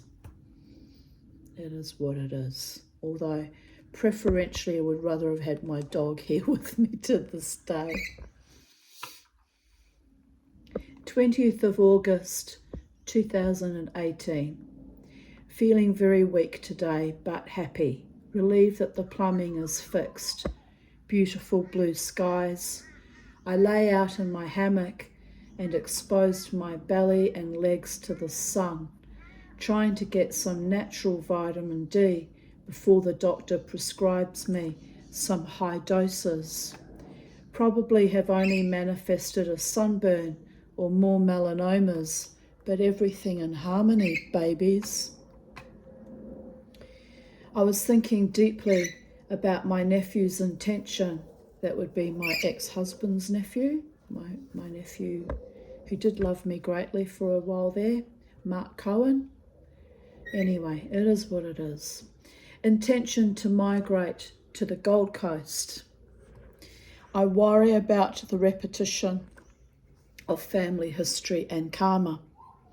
His father, who was a monstrous pig to me, is about to have a hip replacement, and now one of his sons is immigrating.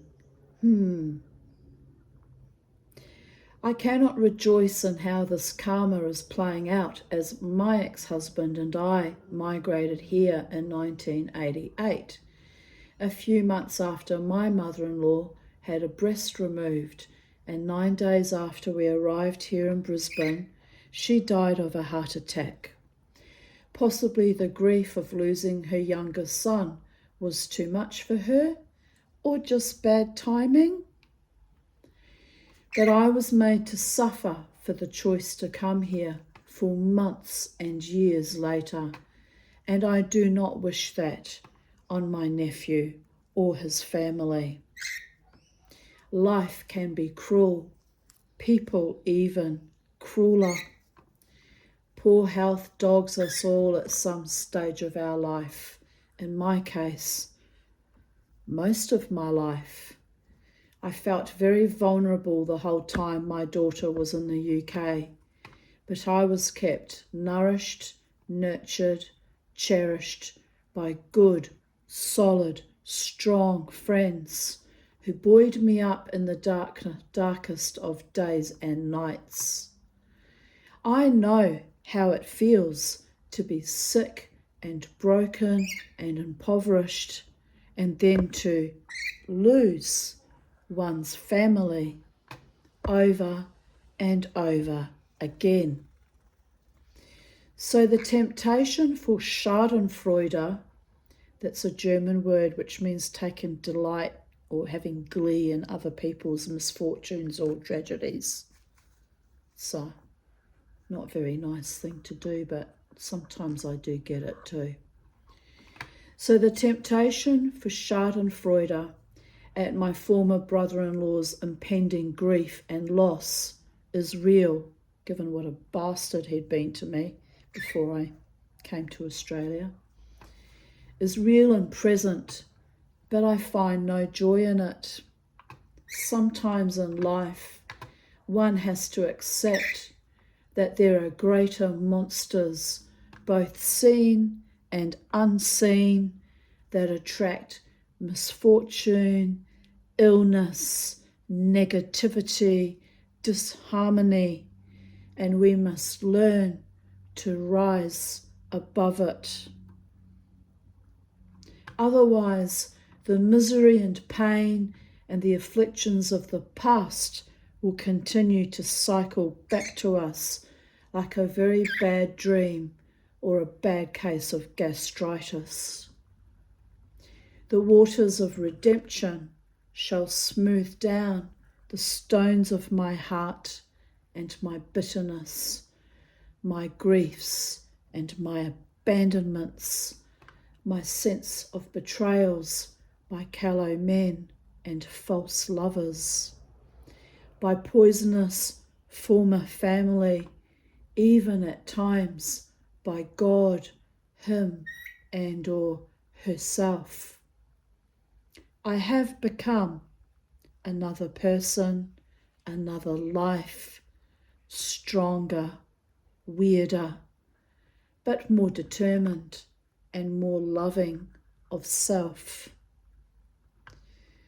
The rolling stones inside my guts and my enlarged liver were created by gall and grit and tears and a fierce warrior's power to survive, and now they must be transmuted into peace and love and joy and limitless abundance. The stars, the sea, the air, and everything in between. So mote it be.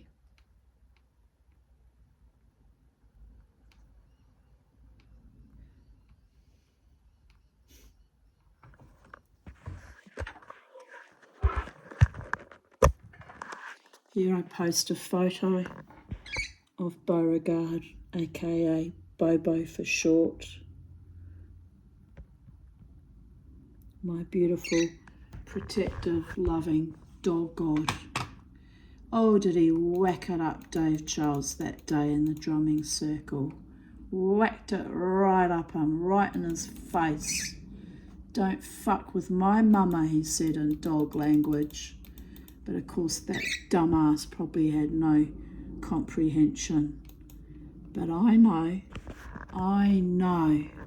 my little boy was saying, don't fuck with the Tanya, my mummy.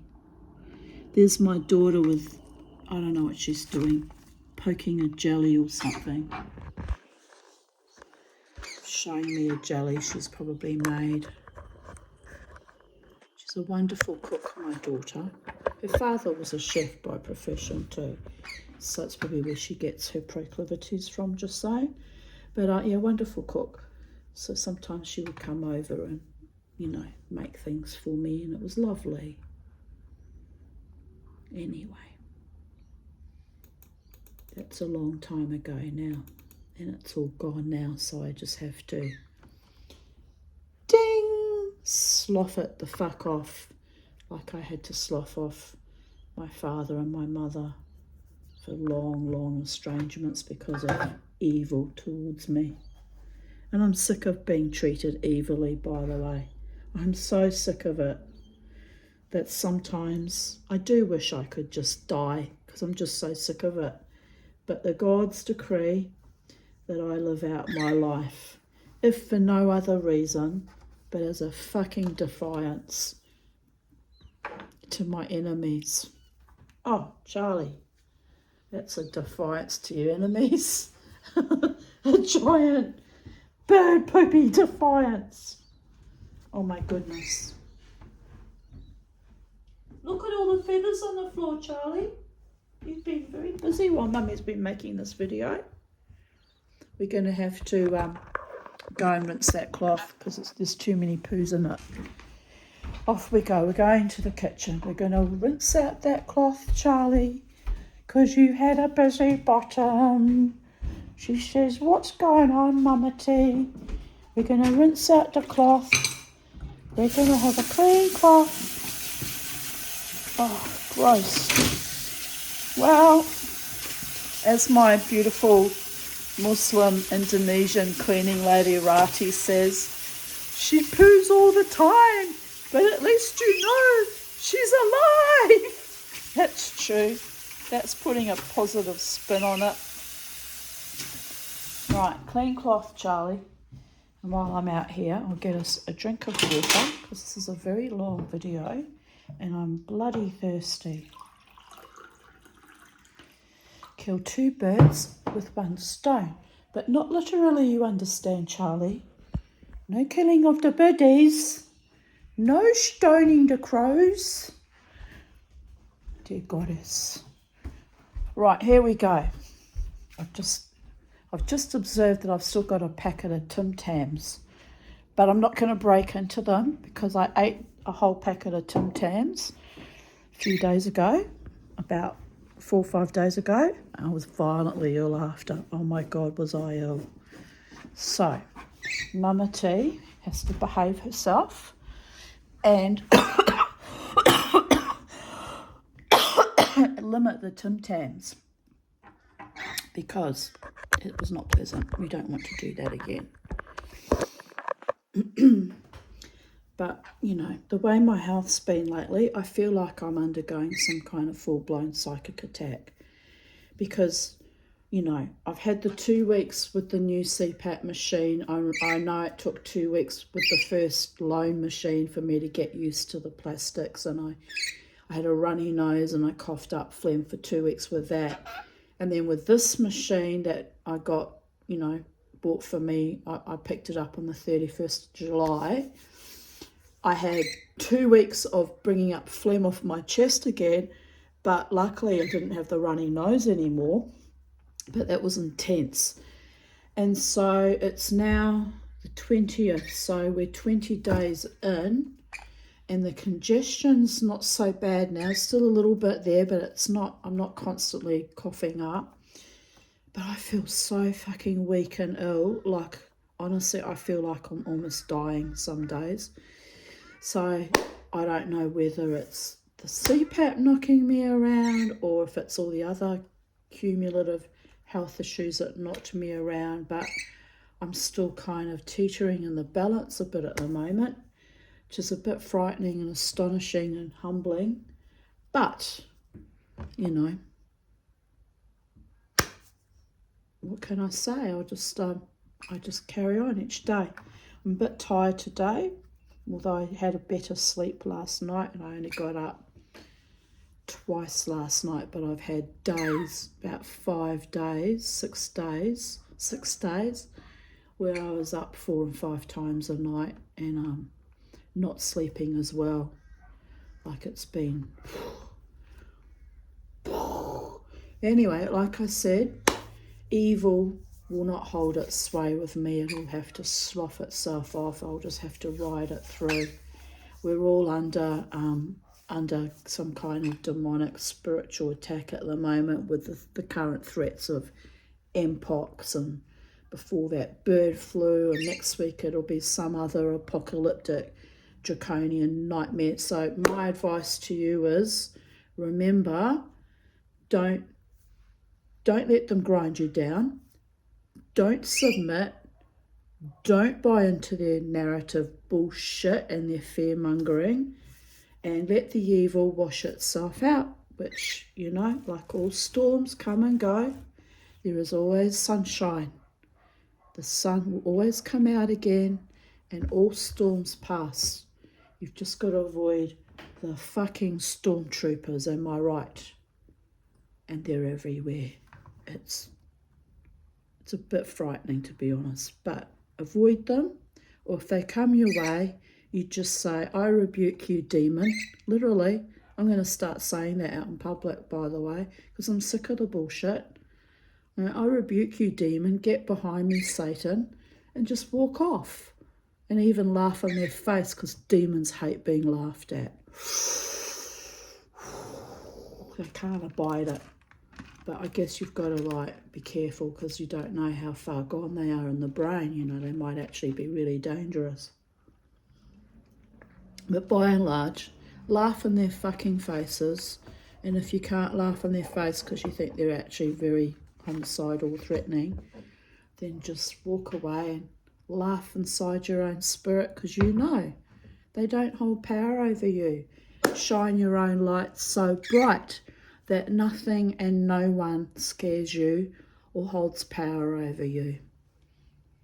And you know, try and remember that when they've got their hands clasped around your throat and they're squeezing the very life out of you. Been there, done that several times, 3 to be exact. So, and I'm just lucky in a way that my angels stepped in at the moment that I was on the brink of death each time. And I don't know why I'm lucky. Maybe I'm not lucky. Maybe I've been kept here on earth to be constantly tortured. I mean, that's what it feels like most of the time. But anyway, maybe luck isn't really part of the equation. Maybe there's another word for it, like maybe destiny or fate. Maybe I'm destined to hold my own alone on planet Earth, surrounded by all this utter negative nonsense crap. But anyway, Mama T is holding her own, even though she doesn't feel well, is what I'm saying. And if I can hold my own, you people who watch my videos that are going through similar struggles or circumstances, know that you can hold yours too. Just be brave and audacious, and don't fear death, by the way. It cycles around me constantly. It had a visitation again in July. Don't fear it. Just acknowledge her or him, however you perceive, you know, your death spirit to be. Acknowledge them. I say to them, I understand why you are here, and, you know, embrace it, be ready. So I'm ready, I accept. If this is my time, I accept it and welcome you. You'd be surprised, you'll be fucking surprised how often she'll just say, no, I'm just coming to have a look at you. And they do. that spirit does, has a good old look. It's nothing like making you choose life than having Santa Muerte come and dance the lambada with you and spin you back into life again. That's my relationship with that force of nature anyway. That's always been my relationship since infancy. She comes, she scares the bejesus out of me. Sometimes she dances with me. Last time she came, I said, can you just, I actually swore, which not supposed to do that, but you know, I'm sick of this shit. Can you just end it now, please? I'm done with the bullshit. If you're gonna kill me, do it now. And see, this is the thing, my defiance, that even the angels and the spirits and Lady Death kind of admire. She sat beside me in the form of a big glowing red ball, sat beside me and went, nah, not today. You just need to breathe very, very slowly and very, very carefully, Tanya. And she guided me through for about 10 breaths, and then she just vanished. So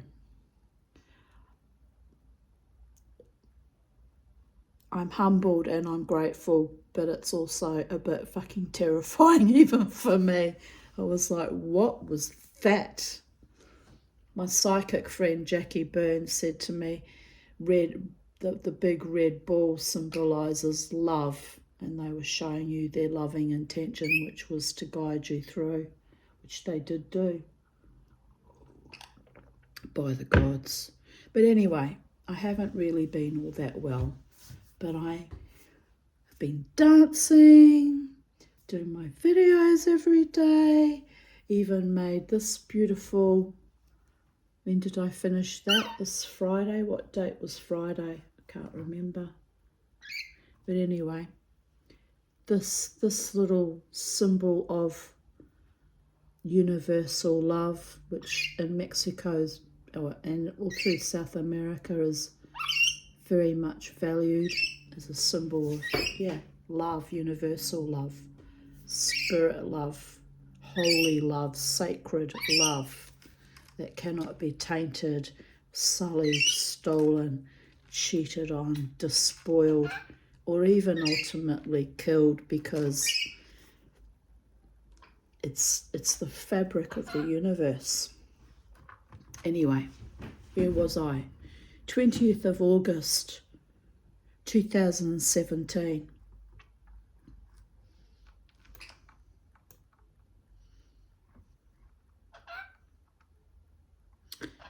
This must have been in response to something, but I don't have the meme that I was responding to, but I wrote, that light came and went, but oh my, it kept me in illusory joy for long after he departed from me. Never forgotten, the psychedelic dreamer's dream.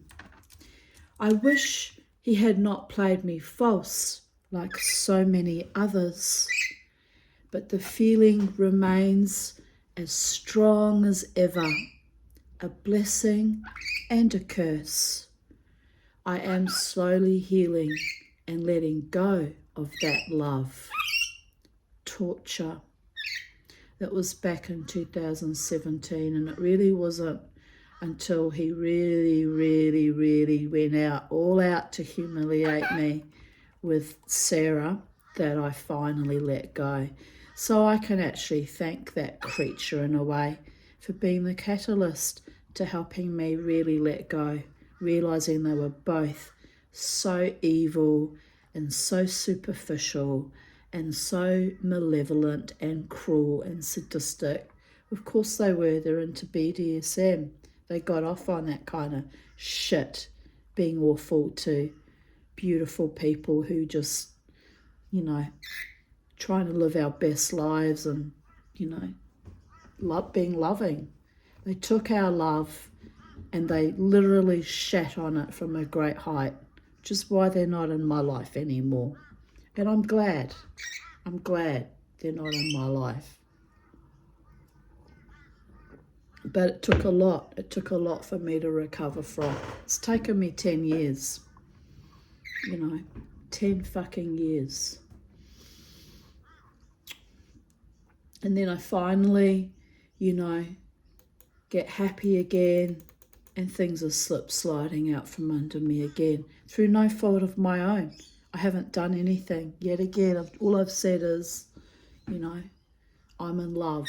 Well, I'm allowed to be in love.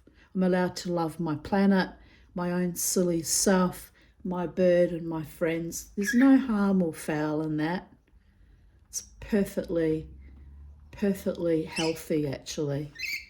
For me, it's indicative that I'm coming back to life and rejoicing in my own spirit, mind and body at long last. It's completely healthy. So anyway, it is what it is. Here I continue writing. Wow, lying on my bed, Facebooking, and Bobo goes nuts, barking and scratching at the back door screen. I ignored it for a minute, but he got increasingly frantic. Santa Muerto just said, he's afraid of your love and your light, Tanya. And I'm in my head, I'm responding, yeah, so what else is new? Just another one afraid of me. They don't need to fear me. I'm the same woman I was 10 years ago. I'm the same woman I was 20, 30, 40 years ago, because then I was a child, but, 40 years ago I was 19, getting married to that. Anyway, I wanted that man that I married. I proposed to him twice. That's how much I wanted my own family and my own partner and my own, what I thought would be a happy, joyous life, being safe, am I right? So, but what does a 19-year-old girl who's severely traumatized know about being safe? I fell for the lies and the deception, by the way. The promise of safety. And now I strive to provide my own safety every day in every way.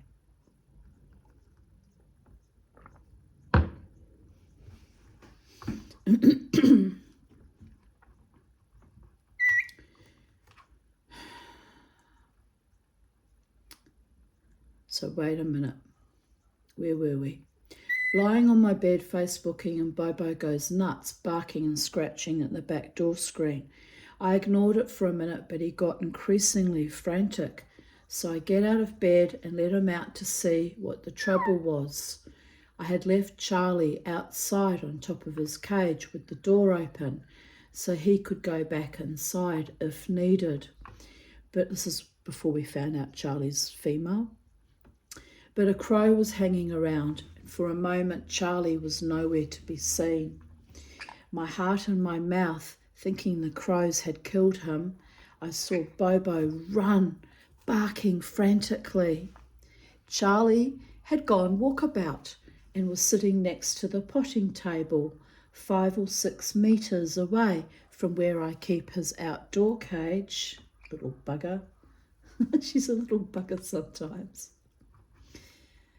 I grabbed Charlie, kissed him with relief and happiness, and put him back in his cage. Bobo chases away the crow, then continues to bark excitedly at Charlie to let him know he had his back. How the dog knew what was going on outside, he had been in the bedroom with me, I will never know. But I'm just amazed at how awesome and protective of our rainbow lorikeet he is. They play fight often. Charlie actually bites him. But when push comes to shove, Beauregard protects his little feathery mate from the crows. Stone the crows, mate. That is awesome. There we go, another synchronicity. I was joking about stoning the crows, and here it is in my writing when we came back with my drink. One would think I have a photographic memory, but I can't remember shit, so I don't know how I do this when I'm reading my own writings, like prefacing what's written down further down. It's quite bizarre. Don't know how I do that. Oh well. Someone in the Jewish community, being vicious, once referred to me as a bizarre genius, meant to insult me as some kind of, moron. But you know what? I owned that moniker. I went, yeah, baby, I am a bizarre genius. And I unfriended the bitch. But anyway, it is what it is. I can't help it, My brain got reformed too many times in childhood from too many fucking near deaths. I will always be a bizarre genius. And I like myself the way I am, and if someone doesn't like me, I don't care. Go be awesome somewhere else. But anyway, watch The Age of Adeline, delightful story. Now watching The Giver, lovely movie. I had a lovely gift last night from one of the women at the casino. She came to tell me that although I was looking nice, this has to go in my book I'm writing at the moment. She came to tell me that although I was looking nice last night, excuse me, she thought that on Friday night I looked beautiful. Wasn't that sweet?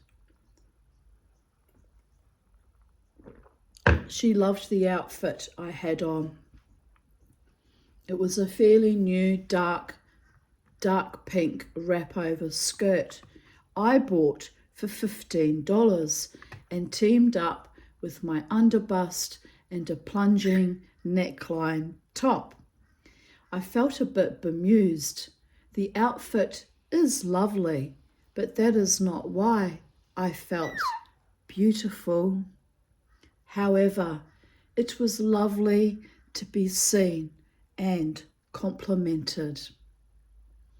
I told her I had admired her sexy red skirt, also the way she moves on the dance floor with her partner, both fantastic dancers, wild, passionate and free. They danced beautiful together, like kind of like Latin dancing.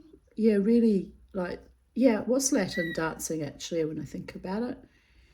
They were beautiful dancers. She was very, very slim, almost bordering on a little bit too skinny actually, but very, very slim, very attractive woman. And he looked, I'm not sure where he came from, but he might have been Indonesian. But to be honest, I was always a bit kind of triggered when I saw him. He was never nasty to me, but I was always a bit triggered when I saw him because he looked a lot like my mother's con artist husband, Buck. And so I'd see him and I'd be like polite, but very guarded with him, just because based on his looks, he hadn't done anything to me. He was always perfectly charming, but I always worried. I thought, oh, he looks so much like Buck. I hope he's not a bastard. But anyway, they were in love and really happy together. And so I was happy, especially for this woman. She was so kind and sweet to me. And I was happy and I was rejoicing in the fact that they were in love. And I thought, well, he can't be a bastard because he's so lovely to his partner, his girlfriend or partner. And so I would just sit back and quietly observe. And anyway, eventually they did break up. And then I was like kind of, but anyway, I'm glad I never said anything to her because they had that happiness for however long it lasted, And, my fears and doubts were based on just his looks, looking similar to somebody that my mother had involved herself with. And well, you can't accuse people of being awful because they look like someone that was awful. And, you know, that's childlike. But eventually it was borne out that my reticence about that man was actually right. My intuition was actually right. But anyway, at this point in time, when they were still wild and passionate and free, she giggled and said she rarely ever wears red. I concurred that it looked great on her. Confidence is contagious. Also, red's my favourite colour. I love it when people wear red around me, or I myself am wearing red. Although lately I've been wearing a lot of animal print and black. I don't know why. I don't even like the colour brown that much. Must be springtime's coming, babies. I mean, you have to laugh. But I had a lovely red top that someone gave me, but it was a beautiful colour. But when I wore it, it's a size 22 and it just swamped me. So I gave it to a friend, a neighbour down the road that's round about that size. And this one I've got on is also size 22 and is enormous, but I'm just wearing it around the house. And it's kind of comfortable. But yeah. Wearing these much larger size clothes makes me look fatter than I am, so you know it's not really a good look, is it? But it's okay for sloughing around the house, and it's kind of comfortable when it's a little bit too big. It'll be good in summer because I'll have extra room. Anyway, but the other top was more, had kind of tailored puffy sleeves and was, you know, just made me look ridiculous because it was just so much too big. Anyway, I hope my young friend is wearing it because it's a lovely top though, and I think it will fit her better than me. I still don't know if she's happy about the clothes because I left them with her boyfriend, you know, to give to her. So anyway, it doesn't matter, you know. I just said to him, if they don't fit her or she doesn't like them, just give them to charity and pay it forward, you know. It's like and that I'm not upset if people reject clothing that I give them. I just get very upset when I give them things that I've put a lot of work and effort to, like making my jewellery or other creative output. Later, when I was embroiled in my dispute with security about the assault I had eyewitnessed, she came up to me to see if I was okay. She was very kind of her. I've even forgotten her name. It'll come to me. Lovely woman. I said, yes, things are being dealt with. Again, I was touched by her genuine friendship. What was his name? I used to know their names. By the gods. I'm forgetting names more and more as I get older, which is a worry actually. I've never been all that good with names, but I used to at least remember them. I guess I haven't seen them in years, so that makes it hard. Also, I mean, I can still remember what they looked like and exactly how they dressed and everything, and how they held themselves. Just can't think of a fucking name. If you ever come up to me and I look vague and confused, and it's because I can't remember your name, so bring your name into the conversation, you know, just, oh, and someone said to me the other day, hey, Tanya, would you do that for you? Just sort of drop it in like that so that I can remember your name. I'm not doing it to be an asshole, I promise you. This not remembering names thing, it's the beginning of the fucking, I hope it's not dementia, I really do. It's quite frightening actually. Where was I? Also, I had looked up to see both Herb and Len standing in front of me, looking concerned. Herb and I had been hamming it up most of the night, which we used to do. We used to love to ham up together. We had a lot of fun together till he started calling me at 3 a.m. demanding to come over for sex. That pissed me off. But apart from that, we had fun together at the casino. Len is also very gentle and protective in an unassuming way. Both lovely men.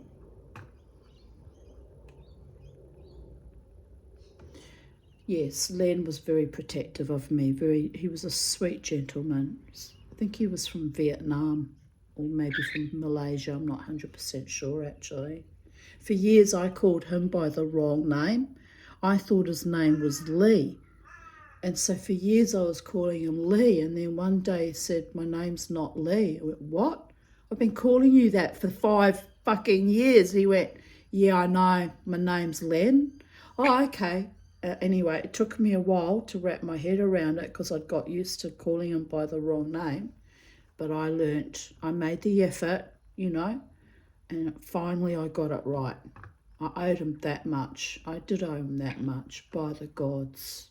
To you, Len, if you ever watch my videos. I doubt he does. Anyway, so as much as that casino is a toxic, superficial, draining, and too often unsafe environment, I was shown who the good, kind, genuine people are. That's how my angels work. When shit's about to come down or is going down, they always show me these are the people that are trustworthy and who are decent and honourable towards you. They stand out like shining lights. It's astonishing at times. And it's often never the people that you thought would ever be courageous or brave or honouring that will stand beside you with pride and dignity. It can be quite,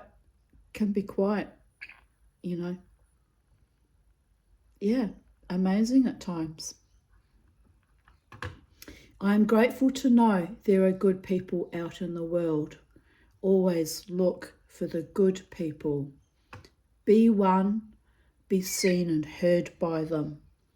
We are not alone in our struggles.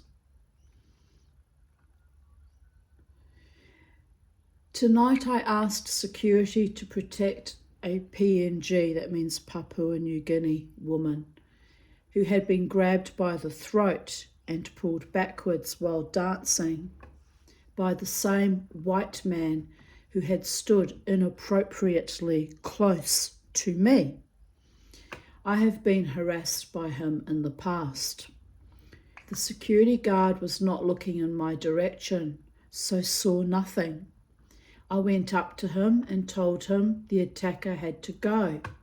No one came to the dance floor. After 10 minutes, the security guard came up to me and tried to tell me the couple knew each other and she was okay with the hijinks. This was proven to be a lie, and that she walked past him as he interviewed me, and stated she thought the guy was my husband. Ooh, as if I would ever be married to a thing like that. And if I was, I'd be unmarried quicker than you can say. She did not want to lay a complaint. I stated I had a problem with the level of harassment and attacks that are happening on the dance floor. Security guy said I was getting emotional. Ooh. This is how low-level entity they could be. I said, not at all, but if I am not safe here, I won't be coming here anymore. I demanded to speak to the security manager. They bring down a supervisor. I said, not good enough. I demand to speak to the manager.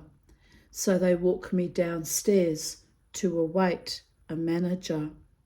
He comes out and calls me Miss. I told him it was dehumanizing and delegitimizing to call a woman over 40 Miss, and told him that I was sick of ongoing harassment and it is rare for me to even approach a security guard and ask for assistance, as historically nothing has ever been done or I have been vilified for it. This is the level of cowardice that went on at the Treasury Casino and Irish Murphy's, by the way. I told him that I was sniggered at on Friday night by a guard who was encouraging one of my female stalkers. The the same dickhead that got me banned from Irish Murphys for asking for protection several years ago. I stated that the man needs a job, so I said nothing when the casino hired him, but now he thinks it's okay to harass me. I said I'm sick of the bullshit and the escalation of violence. The security manager lied to my face about tonight's incident and said the couple knew each other. I said that is a blatant lie, as she stated right in front of me that she thought the guy attacking her was my husband. Ooh. He said nothing could be done, as the couple said they knew each other and were okay. Raging borderlines, playing fucking games. That's what that was. I said, no, it's not okay. It will be on your cameras and you will see that I felt uncomfortable with that guy before he grabbed the woman by the throat and dragged her backwards. I stated that he obviously had no idea that rape culture, which is thriving on that dance floor, means 5 stars. Remember that? Oh, I'm not 5-star enough for that establishment. The women that would come without panties and pull their skirt apart, the split, show off their vulvas. 5-star? Oh, come on, are you serious? Anyway, that rape culture which is thriving on that dance floor means that most women don't report attacks, as they are so accustomed to being delegitimised, then want to carry on to keep drinking, mostly out of fear that they will not be heard, protected and supported. Meanwhile, the abuser is given permission to grab other women by the throat. I stated if he had grabbed me, there would have been violence and I would have been banned for defending myself. But you know, he kept calling me Miss a few more times. I said, obviously, you don't know how to respect a mature age woman, and you lie and cover up for your guards who turn a blind eye and or do nothing when asked to assist. I said, I have been coming here for 6 years. I personally have been harassed here, including last week and Friday night. But when I finally decide it is time to complain due to escalation, nothing is done. He stated that they had done something and had warned both people about the aggressive dancing. Another lie. You know what enrages me more than not being supported on a complaint about violence on the dance floor? The lies they concoct while you wait to see a manager. They hope you are too stupid or too drunk to keep track of the events. It is not safe there. If a woman dares follow through on the process to complain, she is called Miss and lied to. So you know, it is just horrible that I have no other venues to go to, as this happens right across the country.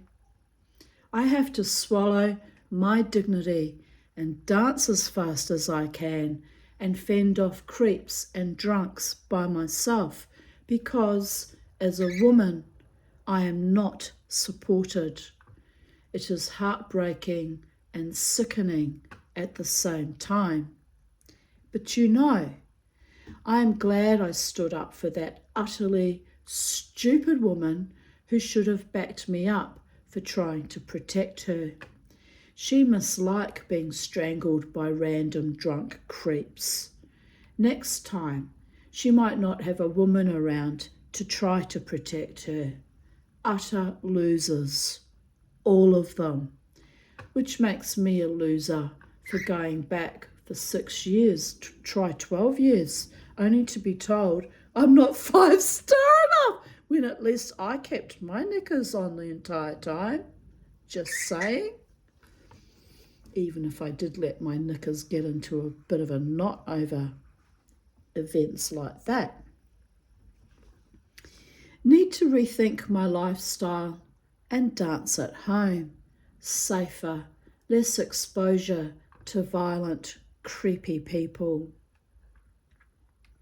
I just realised it was almost 2 years and 2 days' time since the last time the casino set me up after my female stalker attacked me, which culminated in my suicide attempt. What is wrong with these people? Same old bullshit, not worth my time and effort. Never mind, life goes on. I need to move into another kind of life. I will try to get to Byron more often. Get out of this toxic shithole. And as you can see, it was 2017, so 7 years later, I'm still here, babies. Still holding my ground though. Still dancing my dance, but of course I always dream of living in Byron Bay one day, but well, for that I'd need to win the lotto. A big lottery win. That's the only way I'll ever get out of here, I think. That or death, whichever comes first, and we know which is circling around with monotonous regularity now. Anyway, 20th of August 2016, 1:17 a.m. Home early, really unwell. Oh well, time for a cup of tea and a snuggle on the couch with Beauregard before I head to bed. Feeling centred, drinking chrysanthemum tea suggested by a new acquaintance. That would be Joe, who came from Korea, at the casino, who was a Chinese acupuncturist. Well, actually, technically, he's a Korean acupuncturist, but let's not split hairs. The acupuncture was invented in China, just saying. I know, I can be an asshole, but I just wanted to clarify that point. He has been very kind towards me. Interestingly, it's interesting that I have often attracted various healers of alternative medicine, indeed. I suppose I am a healer of sorts too. I deal in truth and integrity, fight, not fright, and share delight in life in all its glory and often putrefaction as well. Sometimes I even scare myself.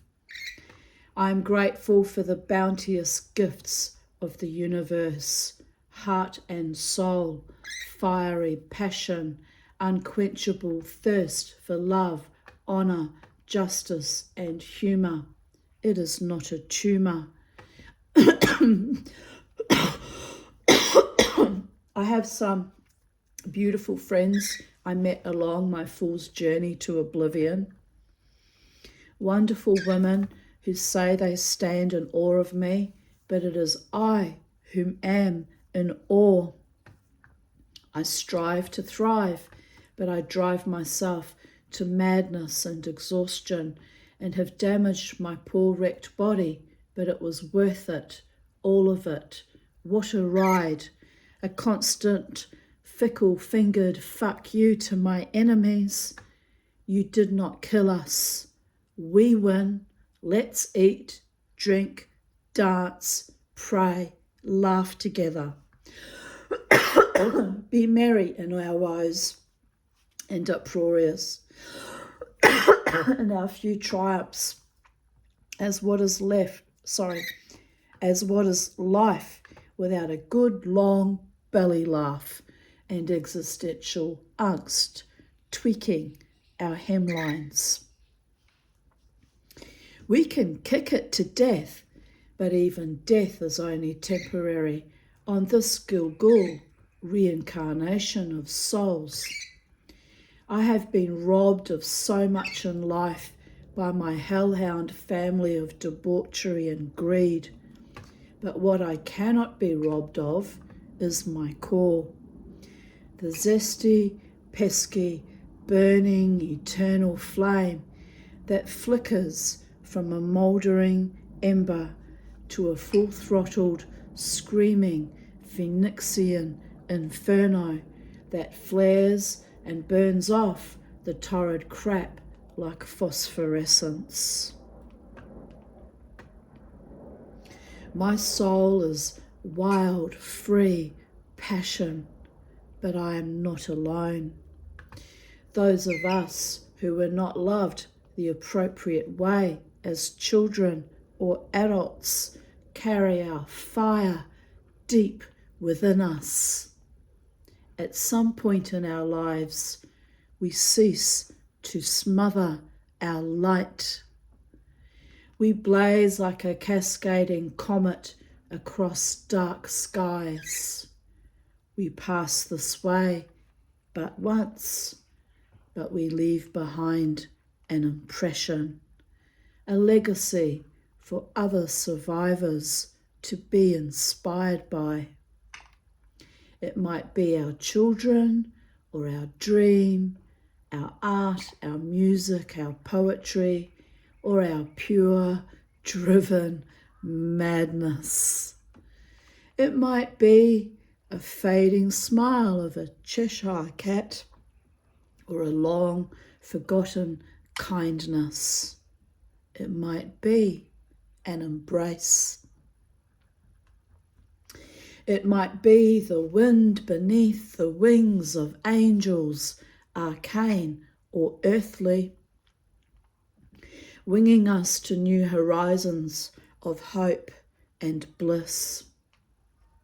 Hope, that feted devil dressed in glory, that kisses with a smile as she stabs one fore and aft. You gotta love it. Hope loves handmaiden, that wipes away tears and fears, but lies so beautifully. Where would we be without it? What my doctor calls my manic denial. That's me, living in hope when all hope is lost, babies. Still unwell, the universe and my microcosmic body is telling me to change my life. I can't keep dancing like I have been. My gut won't allow it. Time to spend the next few years resting and finding another kind of release. I have exhausted every opportunity to turn my life around. Frankly, at 51, it is not happening. So today I'm gonna stay in bed, rest, read, cuddle my dog, and be happy. Update 2018.